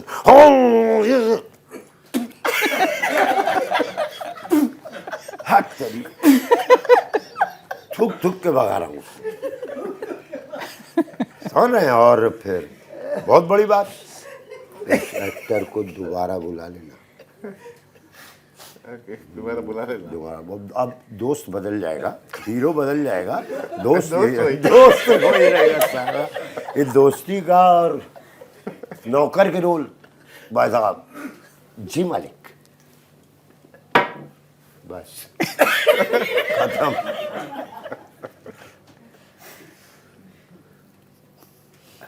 जिंदगी जियो, है मजेदार। नहीं, अब ऐसा है ना कि अब जब आप देखते हो तो ये लगता होगा कि जी लो, है मजेदार, लेकिन उन दिनों में मजेदार, उन दिनों में मजेदार, थूकना मजेदारी तो हुआ। कुछ नहीं है हाथ में, कम से कम थूक तो मुंह में, थूको साले को। और खूब घूमता था इन चीजों। हाँ, अरे कहाँ जा रहे हो? महेश भट्ट से मिलो। हाँ मिलो। आज महेश भट्ट का खुद फोन आता है, मैं आज तक कभी मिला। मेरे पिताजी ने 5-6 लेटर दिए थे मुझे कि ये केतन मेहता को देना, ये श्याम बेनेगल को देना, ये महेश भट्ट को देना, ये फलना को देना। वो लेटर अभी भी पड़े हुए हैं। क्यों नहीं दिए? काय को? मैं तू मेरे पास आएगा, ये देखिए फलना साहब का लेटर है, मुझे एक्टिंग में काम दीजिए। मैं कैसे दे पाऊंगा यार, तू वैसे तो नहीं, लेकिन ऐसा लेकिन आपकी चीज वो जैसे बार बार इसको लोग कह रहे हैं अंडररेटेड। मैं बड़ा खुशकिस्मत हूं कि मैं अंडररेटेड था और अंडररेटेड। और दूसरे वाले को क्या कहते हैं? ओवररेटेड। ओवररेटेड होता तो अब तक कुछ और दिखाने की तमन्ना, कुछ और दिखाने की तमन्ना, और दिखाने की तमन्ना, और अंडररेटेड। वो थर्ड वैल्यू होता है, बहुत जरूरी है एक्टर के लिए। नहीं तो ओवर कॉन्फिडेंस, फिर तो कुछ करना ही नहीं। अब तो मैं, कोई चाट वाला अगर पॉपुलर है तो वो अपने चाट में तीसरी चीज मिलाएगा ही नहीं, दूसरी चीज पर काम करता रहेगा कि बस बस बस बस बस। ये बेटा पापा चाट के साथ कुल्फी का भी दुकान खोलो, अरे पागल है चाट पे। तो ये जो चीजें हैं ये मुझे बहुत कुछ दी हैं। ट्रेंड देखिए ना, कभी आप मीना कुमारी का कोई भी एक फोटो देख लीजिए जिसमें इतना बड़ा मग्गा लेके बैठी हूं, नहीं उस समय नहीं था। आज छोटी मोटी कुमारी भी अब जैसे लगता है घर में ऐसे ही रहती हैं छोटी कुमारी हैं, हमेशा आई डोंट ड्रिंक। घर में देखा ना हमने भात दाल खाते हुए। वो आदतें नहीं आई, वो आदतें नहीं आई। एक दिन अभी भी सोचता हूँ अगर एक दिन बड़ा एक्टर, कल मुझे मेरे ही सॉरी कुछ वहाँ हमारे थिएटर के लोग थे, सर आप में एक प्रॉब्लम कहना कि आप सबको गले लगा ले रहे हो, नहीं ये बहुत गलत है, उससे दूर रहा करो आप, वो गड़बड़ है, ये गड़बड़ नहीं यार, काहे को। तो वो समय आज उसका फायदा मिल रहा है। ये अलग किताब पढ़ी मैंने, शायद अपनी लिखी हुई किताब, जिसका आज मुझे फायदा। अच्छा तूने पूछा वो कि उस समय तो बुरा लगता होगा, लगता ही था बुरा, लेकिन बुरा मान के क्या कर लोगे। नहीं, लेकिन मन में कि अब कभी तो मेरा दिन आएगा, दिखाऊंगा तब। ये तो मुझे कई इरफान भाई कहते थे, मिश्रा वो जो लहर आती रहती है ना समुंदर में, हर एक के नाम की एक लहर आती है, ये हर एक के नाम की एक लहर आती है मिश्रा मिश्रे। तो वो सब सवाल है कि जब मौका आए तो चौका मार पाएगी नहीं। हर लोग पूछते हैं स्ट्रगल में तो आपने, स्ट्रगल वो नहीं होता, स्ट्रगल तो आपके लाइफ में अभी भी है कि मेरी बुखार ठीक हो जाए, पेट ठीक हो जाए, यही सब स्ट्रगल। चीज़ क्या होती है, जिस चीज़ के लिए आप बने हो उस मुकाम तक पहुंचने के लिए। लेकिन किस लिए बने हो, इसी के लिए। ये कब पता चलता है, कब पता चला? ये उसी समय पता चल गया था कि मैं इंजीनियर नहीं बन सकता, कुछ नहीं बन सकता, मैं नीला रंग पोत के एक ऐसा करके बनारस में घाट पर रहूँगा। मैं बना इसी के लिए हूँ कि मैं सामने वाले को कुछ। बिस्मिल्लाह खान जब बजाते थे ना, तो कबीर चौरा, अगर तुम लोग बनारस से, कबीर चौरा एक जगह है बनारस में, उसके पास ही हमारा घर होता था। तो शंभू, मेरे फादर का नाम, आज शाम में आओ। उन दिनों ये नहीं था ना कि आज बिस्मिल्लाह खान बजा रहे हैं, वो अलग होता था। घर के लोग जब बैठते थे तो 500-400 लोग बैठे होते थे, 200-300, सब उनको ध्यान से सुन रहे होते थे। वो जो बजा रहे होते थे उसमें फिरंगी भी होते थे। मैं कभी बिस्मिल्लाह खां को देखूं, कभी इधर देखूं, क्या बात है, मैं बनूंगा तो यही बनूंगा कि कुछ करूं और सबको एक रस में डुबा लूं। ये उसी समय से विचार, अच्छा पूछा तुमने, ये उसी समय से विचारधारा है। कुछ ऐसा करूंगा। अब ऐसे में दो लोग होते हैं, ना वो नहीं बनना मुझे कि मैं बोलूं और सब सुने ना। मैं आज भी कहता हूं, दिल से कोई काम करोगे, दिल वाले बैठे होंगे तो उन तक पहुंचेगी ही बात। अगर फ्लूट बजा रहे हो, फू फू फू फू, जाना है 8 बजे यहीं रख के बजा रहे हो, फू फू फू फू फू 20 सेकंड हो तो वैसे ही ऑडियंस मिलेगी ना तुमको। लेकिन जब लगोगे दिल से, तुम रोगे तो सामने वाला रो देगा। तुम रोने की एक्टिंग करोगे, सामने वाला भी एक्टिंग ही करके देखेगा। नहीं, लेकिन एक इसमें बात क्या है कि अब जब आप ये आज बोल रहे हो तो सब मतलब सारे ऐसे सुन रहे हैं, लेकिन ये विचार तो तब से है। तब से। हाँ, लेकिन जब किसी छोटे फिल्म में कभी हारमोनियम ही बजा रहे हो, जा रहे हो, कभी नौकर ही हो और जा रहे हो, तब भी ये विचार तो मन में था। एक ही होता था कि अगर मैं हारमोनियम बजा रहा हूं तो इनको छोड़ के लोग मुझे देखें।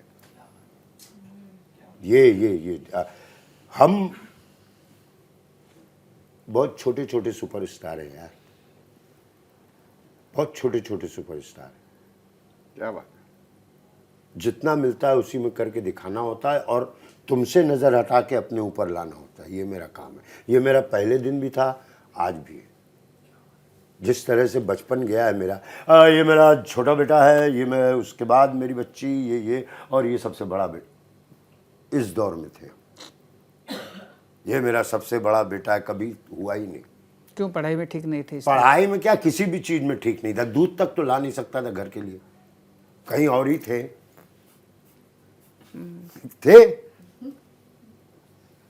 कन्वेंशनल में कभी नहीं था कि पढ़ाई में अच्छा। अरे मेरा टीचर मुझसे कहता है यार, एक केमिस्ट्री टीचर, मुझे आज भी केमिस्ट्री की स्पेलिंग नहीं आती।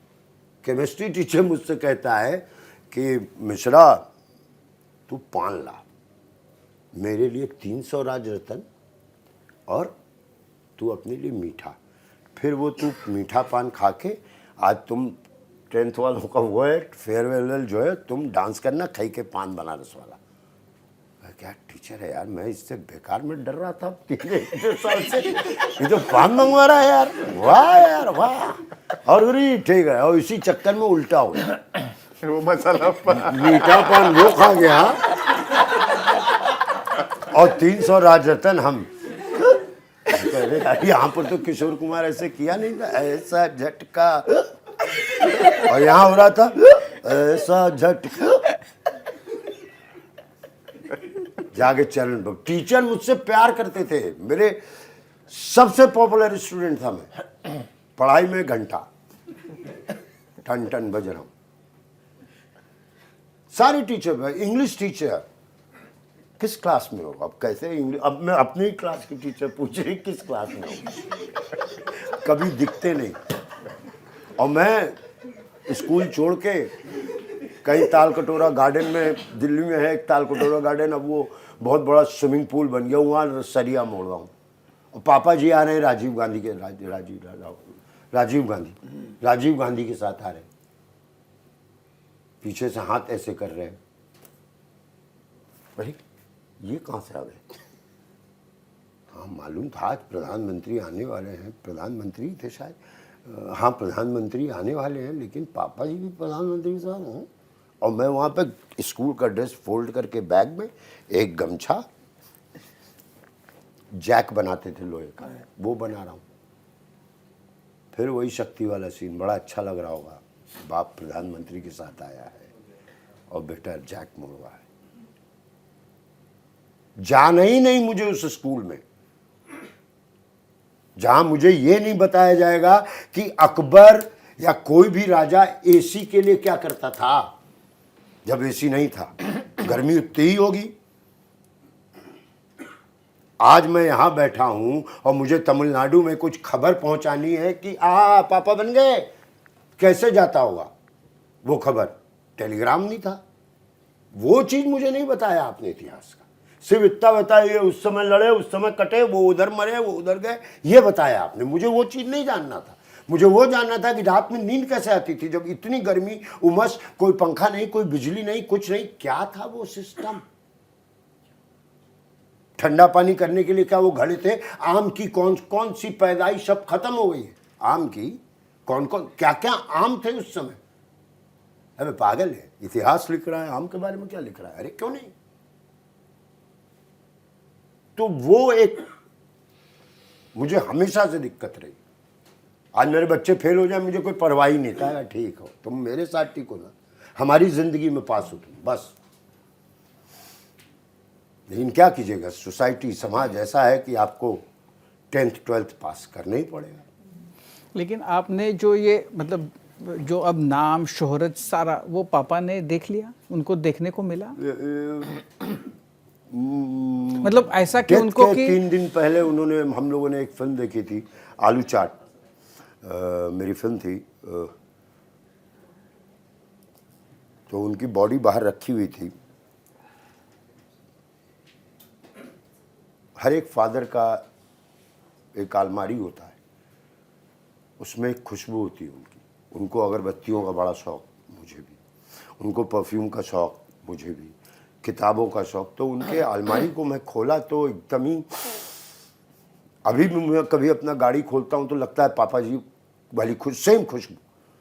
खोला तो खुशबू, तो मैं बीमार था, मैं बहुत, खुद भी बहुत, तो एक डायरी निकाली। डायरी में उन्होंने लिखा हुआ था, इंग्लिश में लिखते थे, हमारी तरह नहीं थे।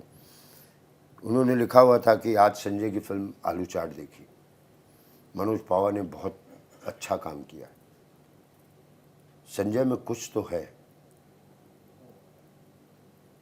गोलमाल शायद देख ली थी उन्होंने, लेकिन आंखों देखी ये सब नहीं देखी थी।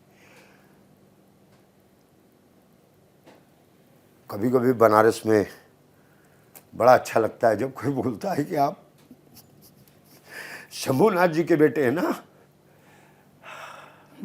और मेरे पापा एक दिन बोले थे मुझे कि किसी ने कहा था कि संजय मिश्रा के फादर हैं। ये चीज़ें वो यार, यही चीज़ तो आप अपनी तकदीर में, ये तब मुझे समझ में आया ज़िंदगी एक कहानी है जो ऊपर से लिख के आती है और आपका वो होना ही है। अगर आप बहुत दूर से बैठ के देखें जिंदगी को तो जिंदगी एक कहानी है।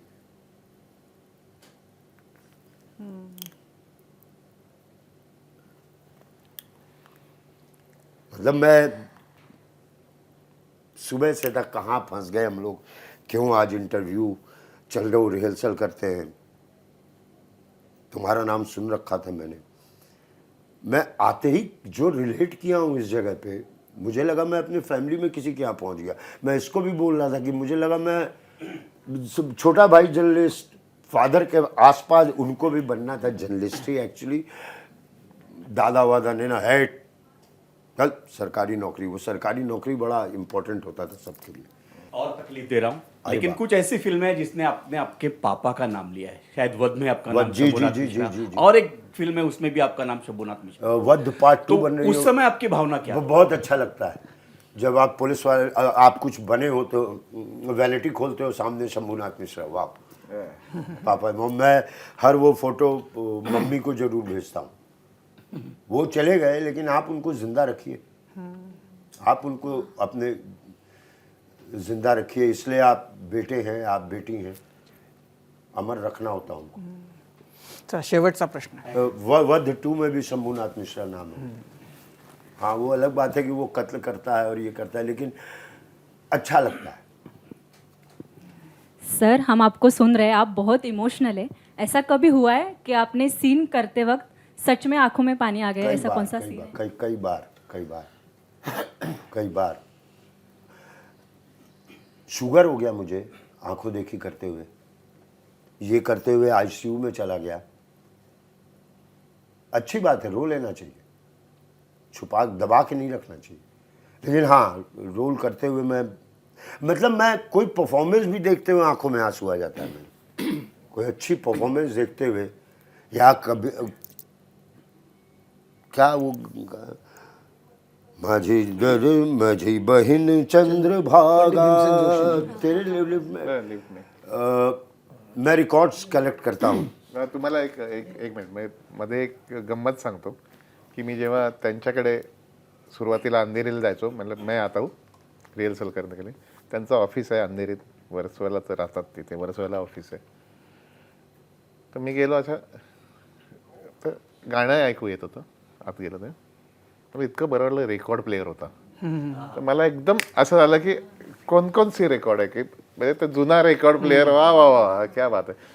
आणि त्यांनी ड्रॉवर उघडून दाखवलं, पंडित भीमसेन जोशी, कुमार गंधर्व, किशोरी आमोणकर, वसंतराव देशपांडे। म्हणजे मी असं बघत बसलो की क्या बात आहे, म्हटलं काय योग्य कलाकार, असं क्या बात आहे। तो वो चंद्रभागा गाना मैंने कहा ये मेरे पास है, अभी सुना था मैंने बहुत बार, और मैं रो रहा था उस पूरे में। भीमसेन जोशी का वो है, शायद नाट्य संगीत है वो, नहीं मतलब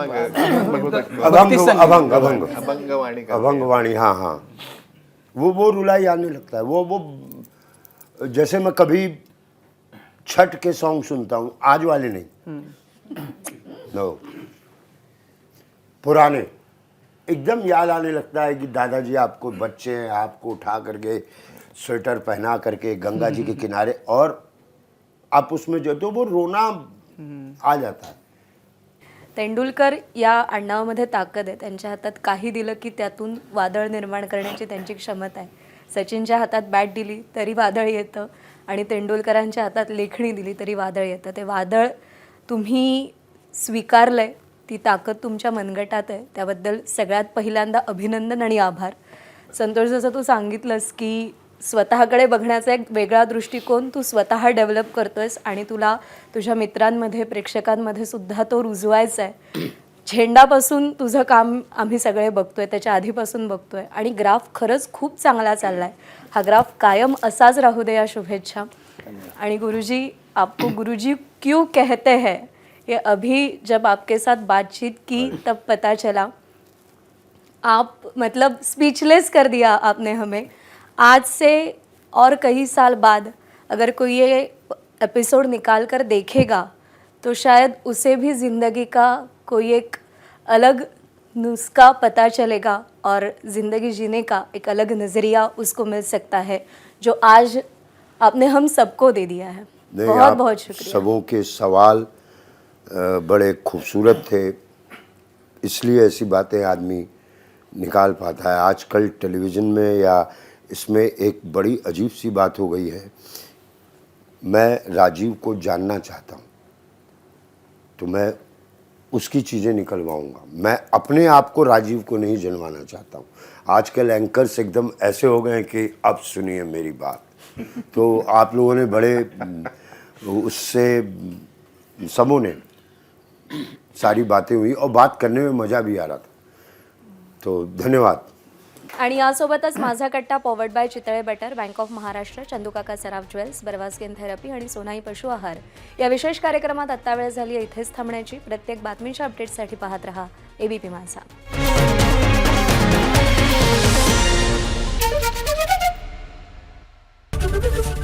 एबीपी माझा, उघडा डोळे बघा नीट.